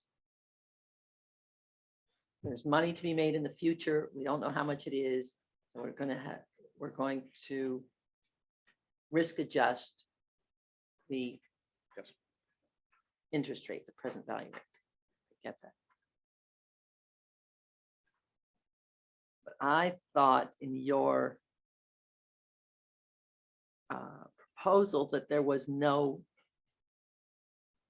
payment. There was no take back for negative amounts. So far, So what is, yes. what is applied to a negative? So far, we're thinking only about the Crown's NCRs and the value they would have placed on them. There are 2 more slides to come Okay, where we think about the implications for annuities that the Crown would have been willing, annuity contracts, annuity that the Crown would have been willing to engage in. But right now, we're just no, asking. I'm with you. I'm still at the NCRRs. But if you apply some percentage to a negative, This is where I'm stuck. So when we What think are you getting about other than zero? negative NCRs, Mhm. of course, when they're added to our present value account, they reduce the value, including the possibility of they make it more negative. Yes. So what we're now saying is that for negative amounts that were incurred or expected to be incurred long after 1850, the Crown would have put relatively little weight on that negative. And so that negative would have reduced the overall value of NCRs by a small amount. For example, if we were to go back to Mr. Robinson now and say, hey, you should know that NCRs will become negative starting in the 1960s, he would have said, that's what you think. I don't know if that's true, and that's a long time in the future. We cannot be certain of that. I will largely disregard that possibility in determining the value I place on the territory today. So that's the sense in which a high discount rate means that late year negative amounts don't really affect the economic value of NCRs that are relevant here. And is that the reason for the significant impact on the $4.6 billion amount that you're going to talk about? Yes, indeed. And it may be that slide 137 helps to make that point. I noticed there are things on 136. You don't wish to address anything further? Well, most of the second bullet's points relate to what we see in the figure on 137. So let's go to slide 137 then. So this is a depiction of our calculations. Again, the red line is now familiar. We've seen it before. It's our estimates of annual NCRs in present value terms. So if we did no risk adjustment, we'd just be adding up all the red points since 1850, including all the negatives after 1960. And we would arrive, as Mr. Marcello said, at a sum of minus $4.6 billion. But this figure also displays how risk-adjusted present value is calculated. The blue curve, which may be familiar to the court because Mr. Hutchings displayed it as well, I think, or Professor Stiglitz did. The blue curve, for which you should refer to the scale on the right, is the share of those annual revenues that get included in our risk-adjusted present value account. And it starts off at 100%. That is the revenues that accrued in 1850-51, first year in our accounts. They would not have been regarded as risky by officials. They get 100% weight from the point of view of computing risk-adjusted present value. I mean, they would have been regarded as risky. There was even uncertainty about what was currently being collected in the territory, but that risk is very small compared to risk in the future. So we include 100% for that year. But then as you move forward in time after 1850, we include a smaller share of those NCRs into our risk-adjusted present value account, as depicted by the blue curve. And that share reflects the value of those revenues after adjusting for their riskiness in the way I've described. And the last point I would make about this figure is that you can see by the time annual NCRs turn persistently negative, around 1960, the share included in the RAPV account is very small, it's less than 10%. But in this case, it means we include less than 10% of those persistently negative values into the account. So when we add up all of the positives and negatives, the share of the negatives included is much smaller than if we had not done risk adjustment. The result is that the sum of the annual risk-adjusted present value amounts is $169 million, a positive sum, rather than the minus 4.6 billion unadjusted amount The difference between those is the risk-adjusted present value, the positive 169 million, is the expected value of the future after adjusting for the riskiness of the amounts that were going to be far in the future from the perspective of the treaty parties. Whereas the minus 4.6 billion, that's what actually happened with the benefit of hindsight. So I hope this picture helps to answer Your Honor's questions of just a few minutes ago.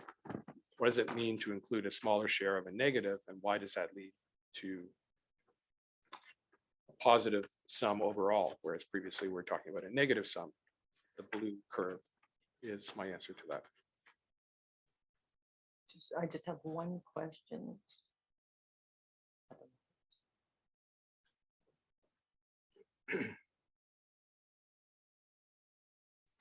So your very first proposition.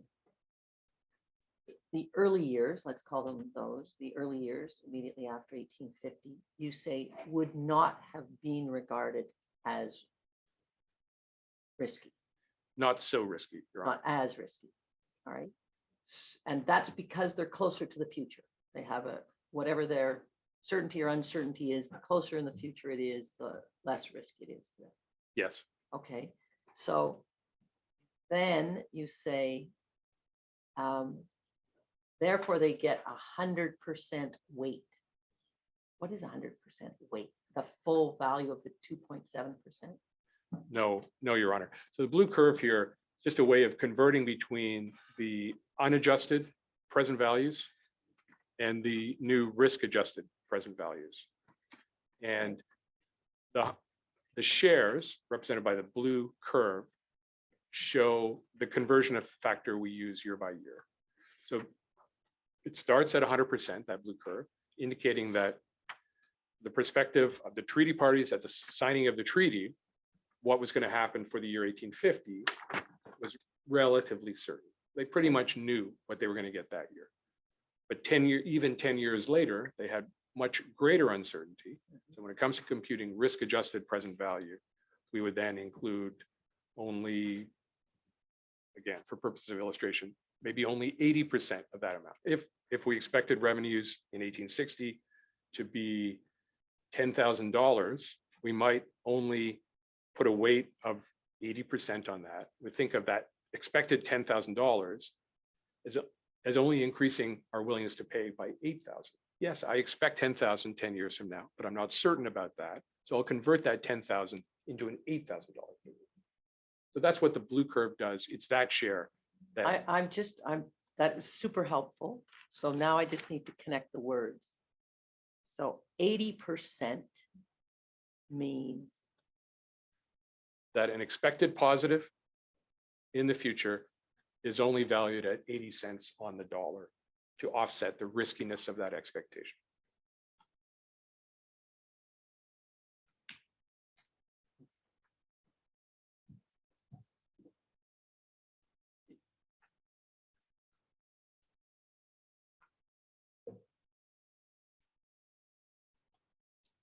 and then I'm going to ask you to put it into your words so that I understand that concept.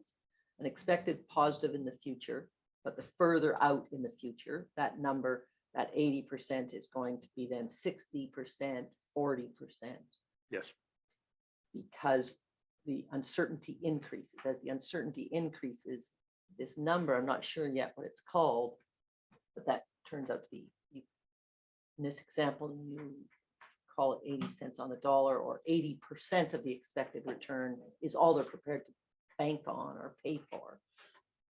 What have you been calling that? Greater weight of something? yes. So on slide 136, I wrote that RAPV, this concept we're talking about, puts lower weight on revenues accruing far in the future. And that weight is the blue curve. And the language we use to describe why that weight exists, why it decreases in the way Your Honor just described is, here I'm looking for precise words on the slide.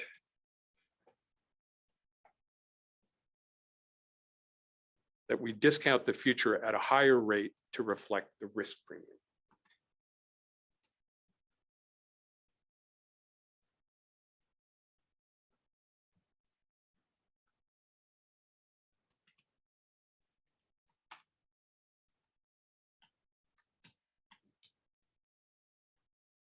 And the further in the future you go, the higher the discount.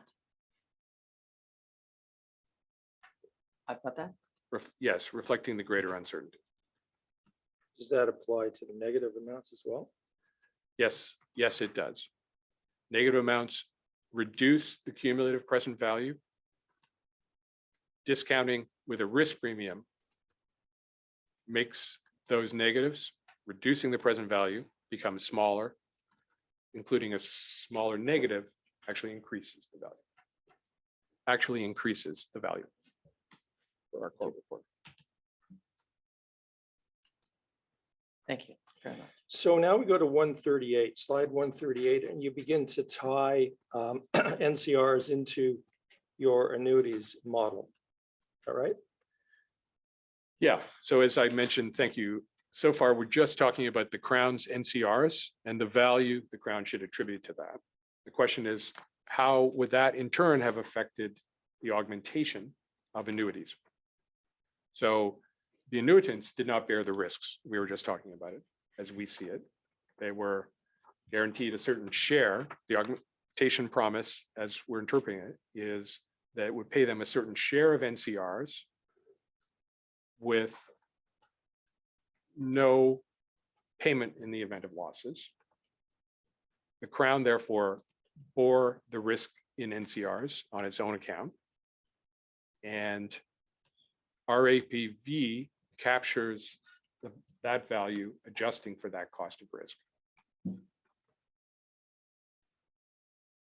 In computing the share of NCRs that is paid into our Vidal Anderson account for the purposes of computing annuities to be paid to the Anishinaabe, we adopt that same risk-adjusted present value approach. We adjust for the cost of risk in NCRs in each year before we add NCRs into the Vidal Anderson account. In practice, that means that a decreasing share of the NCRs, whether positive or negative, whether profits or losses, a decreasing share is added to the Vidal Anderson account each year as we proceed through time. And that decreasing share is precisely the same share as we talked about and was displayed on slide 137. It reflects the greater riskiness of those revenues. And now when we interpret the Crown's hypothetical obligation to pay annuities from NCRs without incurring loss, we adjust for the cost of the risk in those NCRs using the RAPV concept. Again, we're simply trying to capture in a precise mathematical way the notion that treaty parties in 1850 were more certain about revenues in the near future, not what might happen 100 years later. And really, it's reasonable to think they were bargaining over that. Those shares in the early years were most relevant to the way the augmentation promise was interpreted by those parties.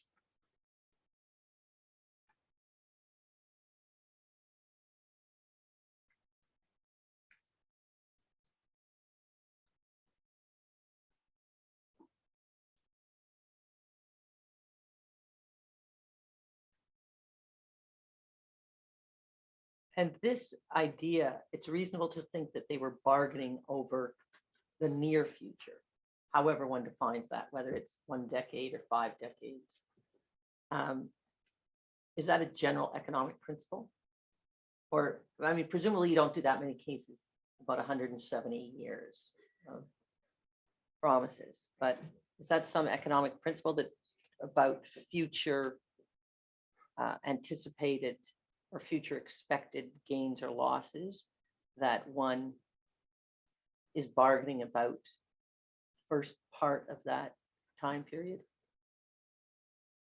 I think I'm talking about core economic principles, but when it comes to the augmentation promise, we're pretty far from standard economic contracts, as Your Honor just said. So we're trying to apply those principles, but also reach a common sense conclusion on how parties to any bargain tend to operate. And so when it comes to the interpretation, I offer that idea that we know that negotiation parties worry more about the immediate future than risky things far in the future.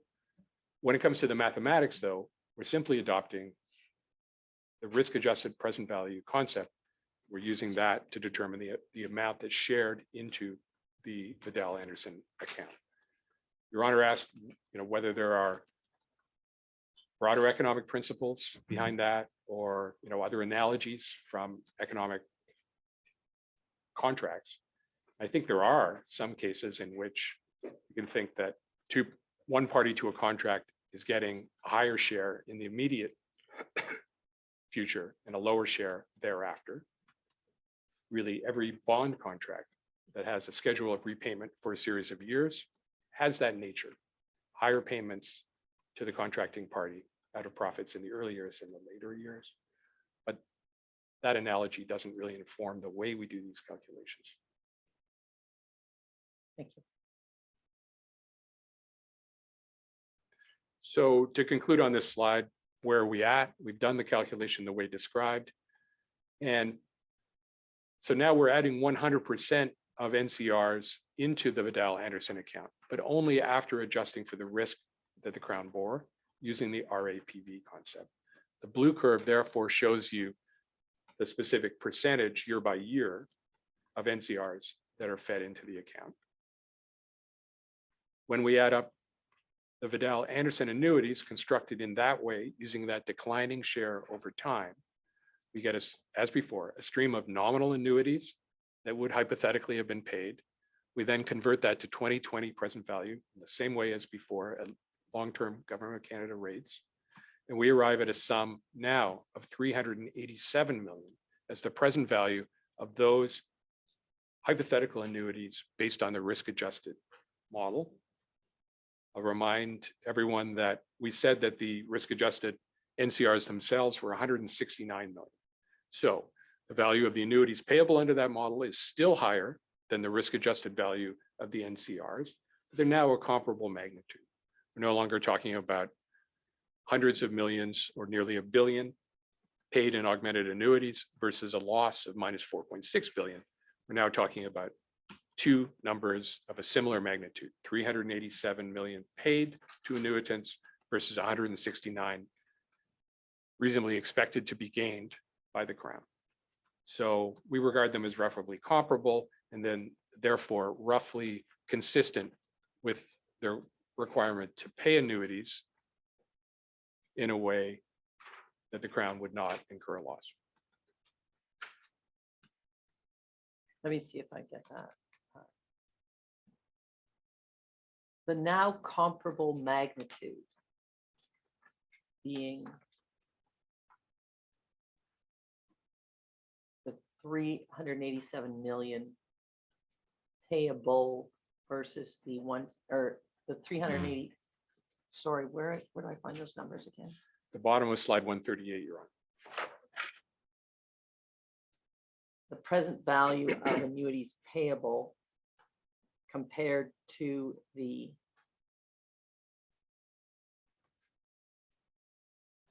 risk-adjusted NCRRs at 169. Those are comparable values. Let me see if I can.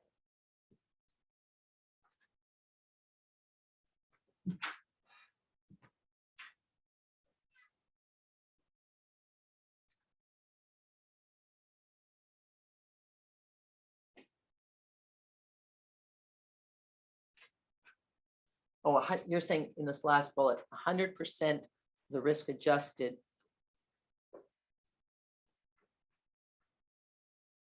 You're saying the present value of 100% of risk adjusted NCRRs is 387 million. Of annuities, Your Honor.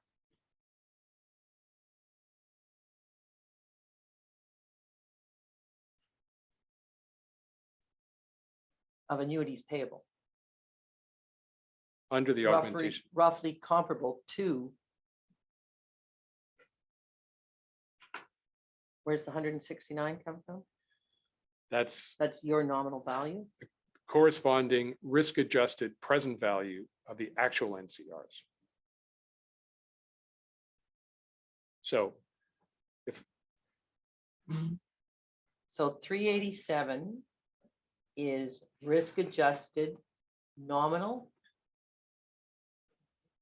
no, What's the difference? If you just tell me what those two numbers represent. absolutely. The most important number here from our perspective is 387 million. Yes, And that represents the value today, including interest, if annuities had been paid in the past based on the model described on this slide. This is our preferred model for augmented annuities. We've calculated what that would have paid to annuitants in each year. We've added interest to them. We arrive at $387 million as the equivalent value in 2020. So 387 is really the bottom line here. yes, but I'm trying to figure out where it comes from. Yeah. So where does it come from? So- Starts out at what nominal? We take the nominal NCRs in each year. But do you take the cumulative? We take, well, I'm going to create a cumulative. All right, So nominal amounts accrue in each year, yes, according to our estimates of them today. The Crown then puts a share of them into the Vidal Anderson account, yes, but that share now declines over time, yes. reflecting the risk adjustment. Everything else then proceeds as before. The shares or the balance is declining. No, the share is declining, reflecting the risk adjustment in the way that the blue curve indicated. Starts off at 100% and it falls to roughly 1%. Thank you. And so the balance in the account is 100% of the first years, 99 point something percent of the second year, and so on, down to only about 1% of those losses we estimated for 2019. Okay, So the cumulative balance is computed in the same way, but by applying a smaller and smaller share of the annual NCRs to the account year by year. Then everything else is the same as we've described before. Annuities are paid out based on the BTA rates. That's a nominal amount. To convert those nominal amounts to 2020, from the annuitant's perspective, we add interest in the usual way. That is at the government bond rates.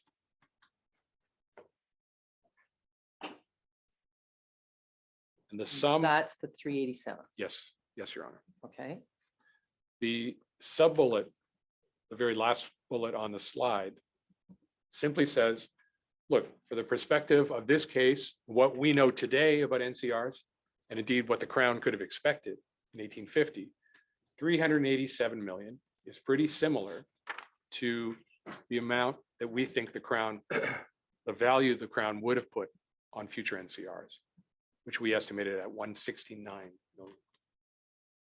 and it's calculated how? 169 million is the risk adjusted present value. So in my example of Ali and Barbara, the unadjusted value was 20,000. The risk adjusted value was 10,000.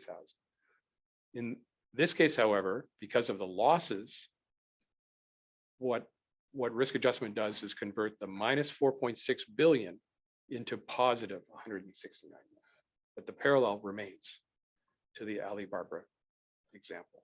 So 169 million is what we think the Crown should have valued future NCRs at in 1850, but converting $1850 to 2020. So I would summarize the information in the bottom bullet as imagining a Crown official saying in 1850, but converting their dollars to ours, saying, we can expect, after adjusting for risk, we can expect to earn 169 million from NCRs, plus or minus, and we can expect to pay out annuities on this model of 387 million, plus or minus. And because there is a plus or minus around these things, there's uncertainty, those two values would have been regarded as pretty close to each other. So in that sense, we would say that this is an affordable interpretation of the augmentation clause. The payments to the annuitants at 387 million are fairly similar to our estimate of what the Crown should have expected to receive from NCRs at 169 million.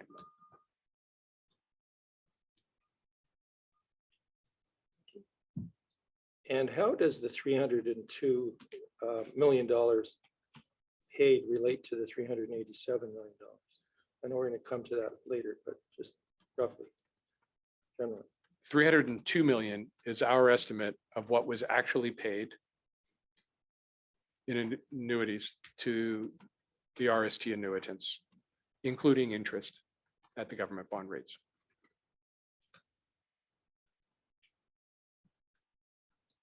Actually paid. What does including interest mean? So Where was the interest applied? we went back and determined the nominal amounts that were paid out in respect of RST in each year since 1850. That starts at $2,000. In 1875, it rises to a variable amount equal to $4 times the number of annuitants. Mhm. We tracked all of those nominal amounts year by year, and we've added interest at our interest rates to bring all of those nominal amounts forward to 2020. Adding up all of those bring forward amounts, we arrive at a sum of $302 million.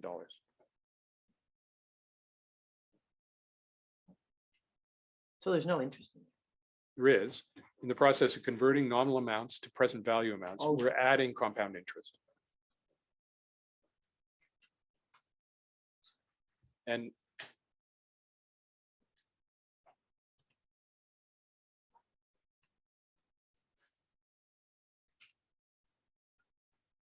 Thank you.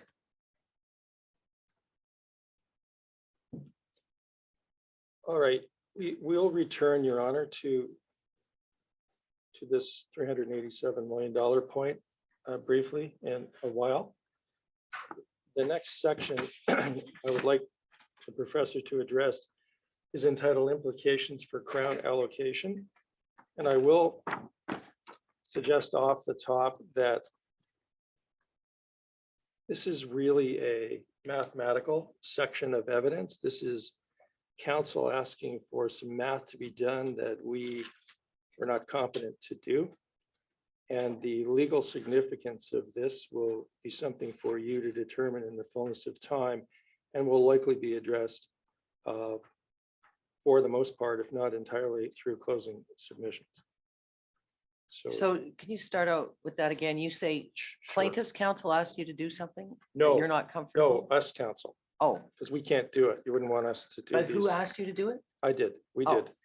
We asked, You asked ourselves. You asked we yourself. asked for the professors to run some numbers for us because we don't know how to do it. Oh. So, okay. Thought it's somebody just asked a- you to do it. no, It's okay. so, Got it. right, so that's really what this section is. It's us saying, kind of, if you Run the would be good numbers. enough, do some numbers for us, please, because we don't know how to do it. But when you look at this, it's not, it doesn't have a lot of legal context at the moment, I don't think. All right. That's what I'm trying Um, to signal. Okay, go ahead. So carry on then, if you would, with slide 140. thanks, yes. So this is about Crown allocation. Here on slide 140, I've simply excerpted from our instruction letter from Council for Ontario. And I will not read all of the words on this slide, but I will summarize them if I may. We were asked to do some additional calculations. So far, we've been calculating the values of annuities that could be paid in compensation to the Anishinaabe annuitants. The Crown allocation dispute is not something I was asked to comment on, but contingent on, but certain calculations about Crown allocation would flow from the calculations I've already done from the perspective of the annuitants. And so item 4 in our instruction letter told me how to do these calculations deemed relevant to the Crown allocation dispute, which had to be done contingent on the calculations I've already talked to the court about. And so they're highly precise, not easily readable from the letter. I'm going to just quickly review what the letter said and then explain my interpretation of it next. So in item 4, it said to calculate 52.77% of certain amounts. And those amounts are the excess of annuities actually paid that you found for each year. So implicitly, Your Honor will already recognize, we're talking about nominal amounts year by year in your answer to some prior questions, 1, 3A, and 3B that were in the instruction letter. I'll define those things as I understand them on the next slide. That's 4A. So those are principal amounts to be calculated year by year. And 4B and 4C are simple interest calculations on those principal amounts, starting from different dates, as described in 4C in particular. So that was clear to me, regardless of how clear it may be right now. And we were given what we've already talked about, we were able to just do an arithmetic calculation to answer question 4. The next slide, slide 141, explains the 3 principal amounts that were referenced in 4A. So we understand the amount referred to there respective of question 1 as well. Question 1 was about the nominal NCRs. That is the NCRs that we estimate year by year in nominal dollars. Question 3A refers to the nominal amounts of the risk-adjusted NCRs. So we have just spoken about how risk adjustment is equivalent to taking a smaller and smaller share of nominal amounts year by year to reflect the risk associated with amounts far in the future. So 3A asks us to compute the principal amounts using the risk-adjusted approach. And 3B refers to the Vidal-Anderson annuities computed from the risk-adjusted approach themselves. So now again, it's nominal amounts, but in question 3B, the nominal amounts of principal are the nominal amounts of Vidal-Andersons that we estimated would have been paid out under the risk-adjusted model. It is complicated, Your Honor, but I hope that's clear that we were asked to do this for 3 different amounts of nominal annual sums and then add simple interest beginning from 2 different dates to those amounts.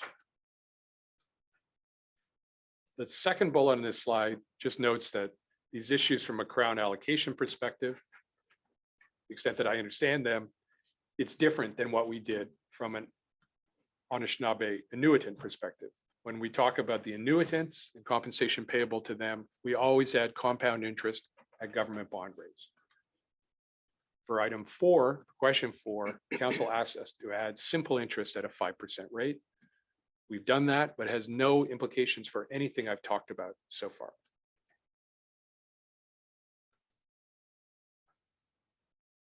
And that's all I have to say about what we did and how it came about. The next table on slide 142 shows the answers to these questions. So you can see here that rows are principal and interest amounts as specified in questions 4A, B, and C. The columns are the 3 different approaches to the principal amount. The elements of the table are simply positive or negative numbers as they emerge from our calculation. And the very last number in the lower right-hand corner of the table on slide 142, I've written hypothetically payable to the Anishinaabe, that is the annuitants. Just a reminder, although we were not asked that in question 4, just a reminder that the amounts that we were asked to compute for question 4 are quite different than the amounts that we were asked to compute in the earlier questions in reference to payments to the Anishinaabe. And for that Vidal-Anderson annuities, I've simply reported here that the amount that we've computed over and above the amounts already received, we estimate to be $84.791 million payable to the Anishinaabe.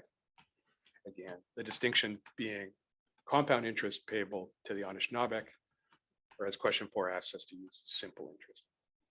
And the 84,791, it's roughly your $387 million amount minus your $302 million amount. Is that right? Yes, it is.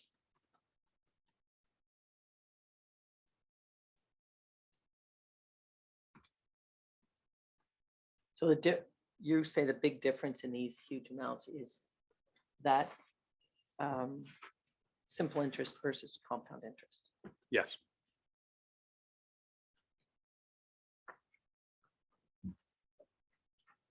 Thank you.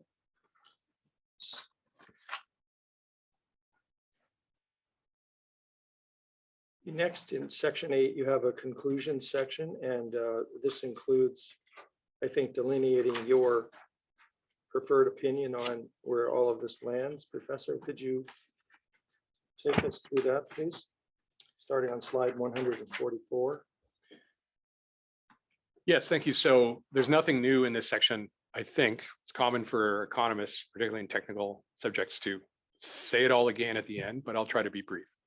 So I won't speak to the table on slide 144. It's just, I hope, a convenient summary of every number that we've talked about, every bottom line number, whether of NCRs, risk-adjusted NCRs, or the different approaches to calculating annuities payable to the Anishinaabe. And then finally, of course, the actual amounts actually paid by our estimation. So it's all here in this table on slide 144. The next slides just briefly offer the summary of the interpretation of those numbers. Let's go there then, if we could, Your Honor. Is that fine? Thank 145? you. Yep. So on 145, again, just summarizing what's there, we estimated the cumulative present value of NCRs in the RST area to be minus $4.6 billion in 2020 dollars. It's a present value including compound interest at government bond rates. Again, as I've been at pains to say, what's at issue here is the large losses that we estimate accrued in NCRs since the 1960s, which in turn flow from the decline in the forestry sector in Ontario and the Territory, and the relatively high expenses associated with resource management, conservation, and forest regeneration activities in particular. That's how we get to that negative 4.6 billion in NCRs. Now, although NCRs are not annuities, they are the point of comparison between us and Mr. Hutchings. And he estimates the present value of NCRs to be positive $56.9 billion. And of course, we spent some time on the reasons for those differences. To maybe put the numbers, these are big numbers. So to put them in perspective, 56.9 billion at Mr. Hutchings' estimation is equivalent to $4.1 million per individual in the RST First Nations, or $9.4 million per recipient of annuities as recorded in the information I received for the year 2019. So if you just divide that by that 56.9 billion by the number of people who received the annuity in 2019, you arrive at a ratio of $9.4 million per recipient by Mr. Hutchings' approach.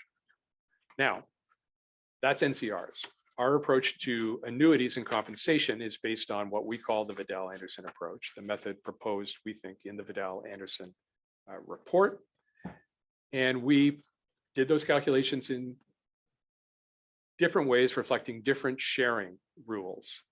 That is, different shares of NCRs are contributed to the account from which the annuities then are calculated. If 84% of NCRs were added to the Vidal-Anderson account, and everything proceeds as before, and we add interest to make it into 2020 present value, then the value of those augmented annuities is $857 million. If only 50% of NCRs were shared year by year, then the value of the annuities is $557 million.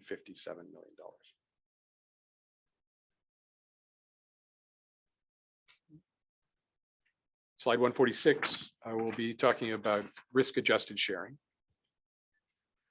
Again, the notion is, if we stop there, we would be forced to conclude that our annuity model generates annuity payments that the Crown could not pay without incurring loss relative to the NCRs they actually collected.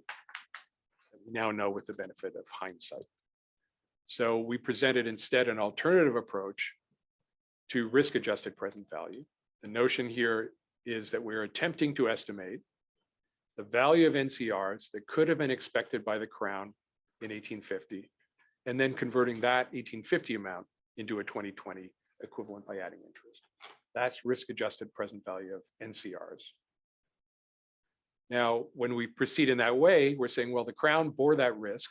They would have had uncertainty about what their future NCRs would be. And the annuity promise in the treaty ensured the annuitants against that risk in NCRs. And in particular, the Vidal-Anderson approach to augmentation ensures the annuitants get a relatively smooth income flow from it. They don't pay for losses in the ways I've described. When losses accumulate to a negative amount, the Crown bears that and the annuitants never do. As well, the annuitants don't bear the risk of their incomes going up and down from year to year, as they would under the NCR approach.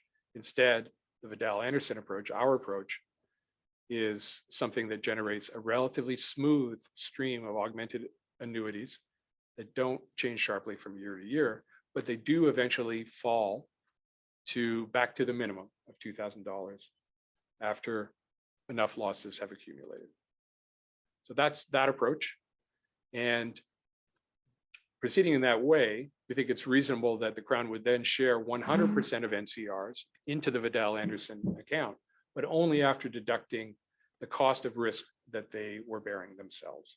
And that's the blue curve from the previous figure showing the declining share of NCRs going into that account. When we adopt that approach, risk-adjusted present value, we estimate the associated annuities have a value in 2020 of $387 million. So that is our own preferred approach to sharing, but we've also done these calculations based on alternative, simpler approaches to sharing, where a fixed share of NCRs is added to the account year by year. Our $387 million bottom line, if you like, is equivalent to $65,000 per recipient of annuities in the RST in the year 2019. As I noted, the 387 is higher than, but of a comparable magnitude to the value we think the Crown would have placed on NCRs. And that is the RAPV that we estimated to be 169 million. But the bottom line is not that, it's the 387 million, the value to the annuitants of this interpretation of the augmentation promise. Can I ask a question here? Yeah. So, sir, throughout this last section, there has been significant attempt to apply what you call core economic principles. And part of those, as I understand it, those principles are what I'm coming to understand economics does, is get into the heads of bargaining, those people who bargain. And you say that's a pretty difficult task, 170 years ago. So, sorry, Professor, could you Oh, yeah, just you're nodding verbalize your answer, You're please? nodding your head. Well, that's because I have nothing more to add except for I'm following you, Your Honor. Okay. Please you're go ahead. following me. Okay, Thank you. so as you perform this exercise of trying to understand what was in the minds of those who bargained, do you also get to a point where, because we're talking about 170 years, do you also get to a point where if how people may have reacted had the money been paid in a timely manner? For instance, if there were positive revenues for 100 years, and those were being shared in some fashion with some application of a possibly arbitrarily set interest rate. And then there was either, after a decade or so of losses, either disclosure or just less money, less revenue being received, that those economically rational people would have said, it's time for a talk about how either the forests are managed or how the risks are shared.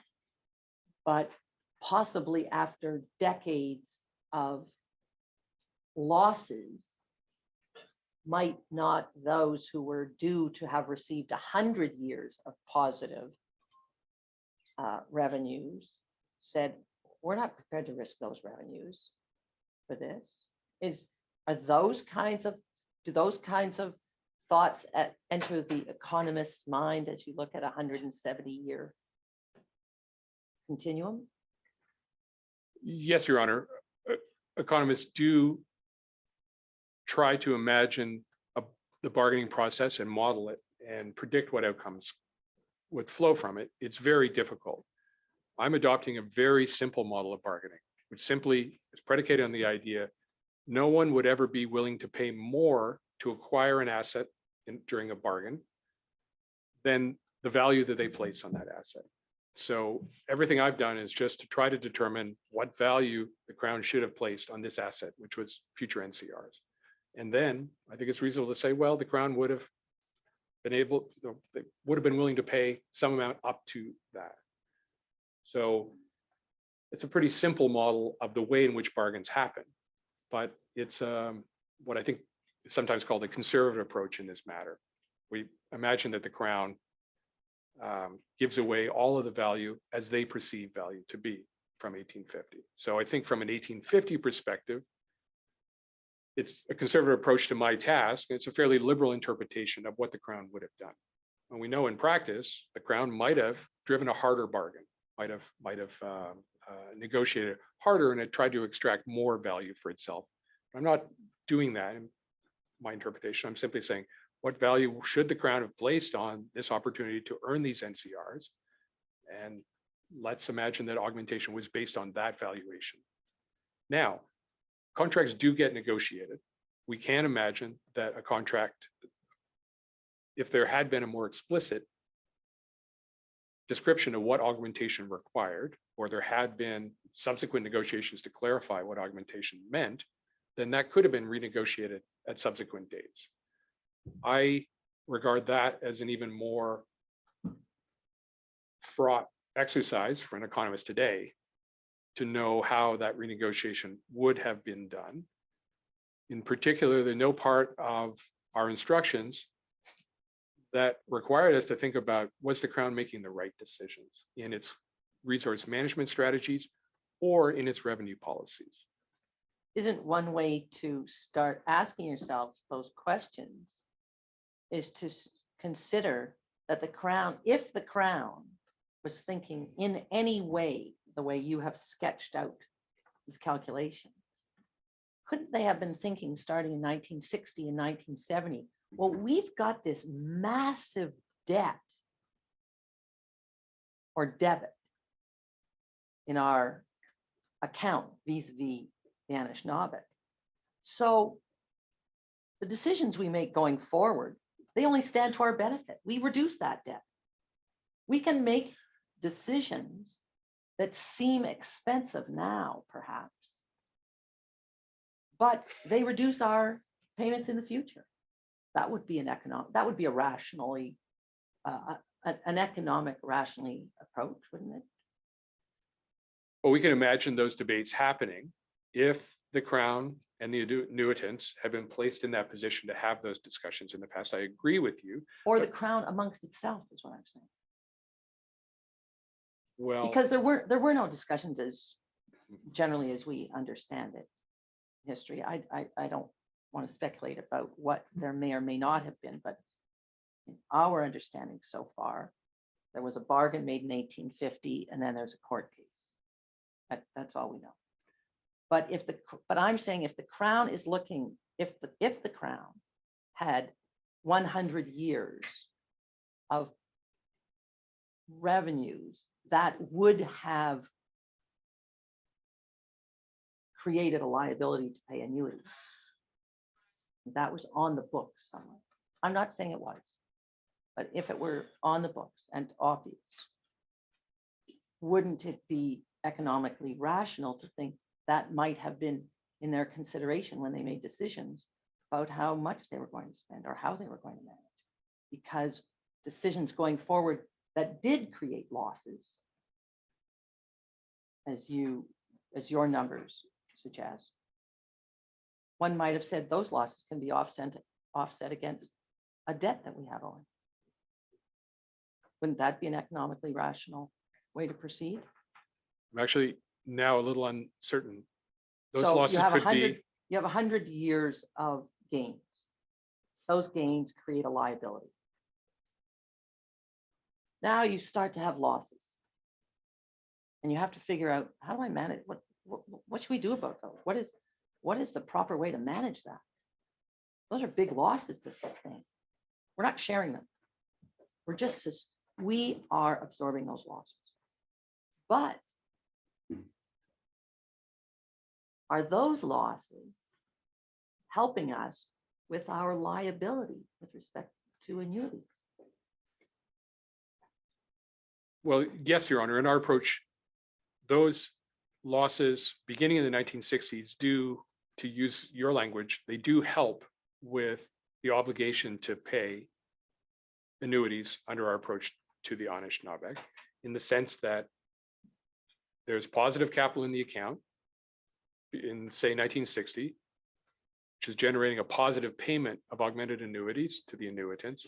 And every year of losses, starting in 1960, does reduce the amount that's in the account, and therefore the amount that must be paid to the annuitants. And that's whether or not you use your model, which is only pay the interest or pay some share every year. Well, I mean, I think our model is very important here, because the question is what happens beginning in the early 1970s, when I believe our Vidal Anderson account goes negative. Mhm. Now, any further losses do not affect the payments to the Anishinaabe at all.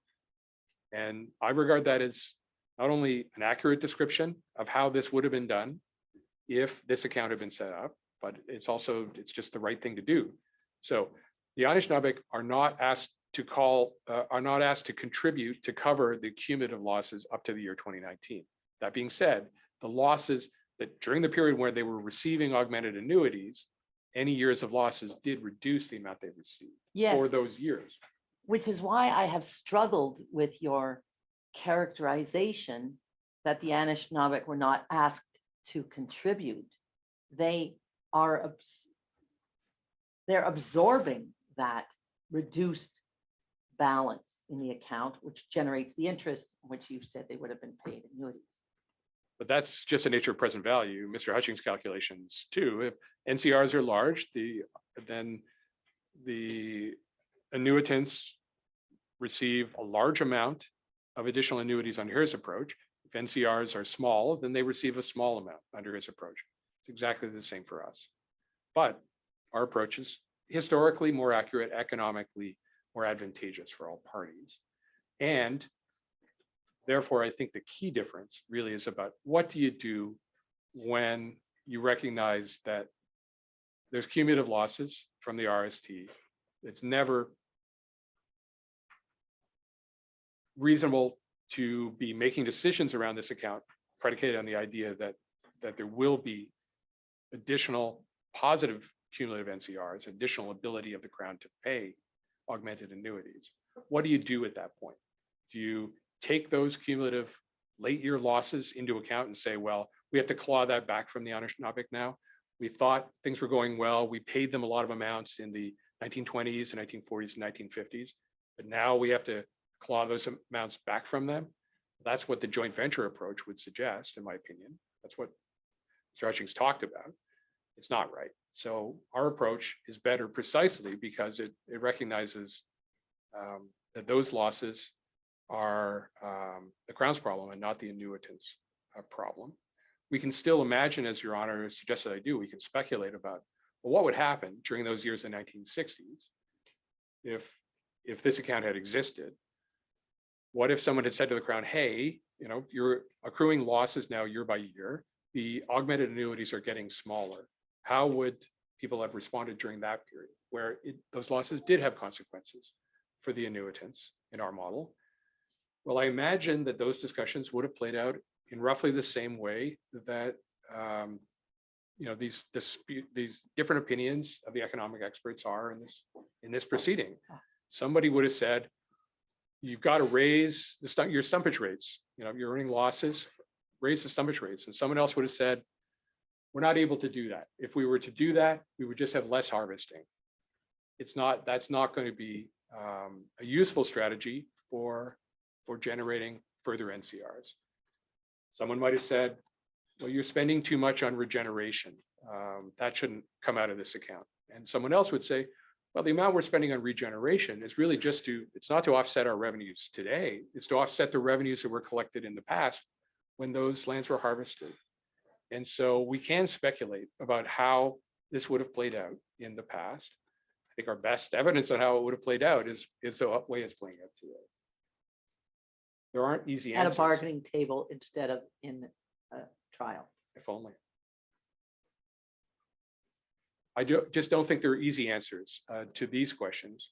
Indeed, not all the answers that I've offered about 1850 are easy either. I do recognize that. But I regard our approach to modeling the 1850 value and bringing it forward to today as realistic and justifiable based on the various principles that I've tried to advance. Thank you. Your Honor, I have a little bit left to go, not a lot, but it is 1:11. I'm in your hands if you want to take a break now or. Break, please. Thank you, Professor.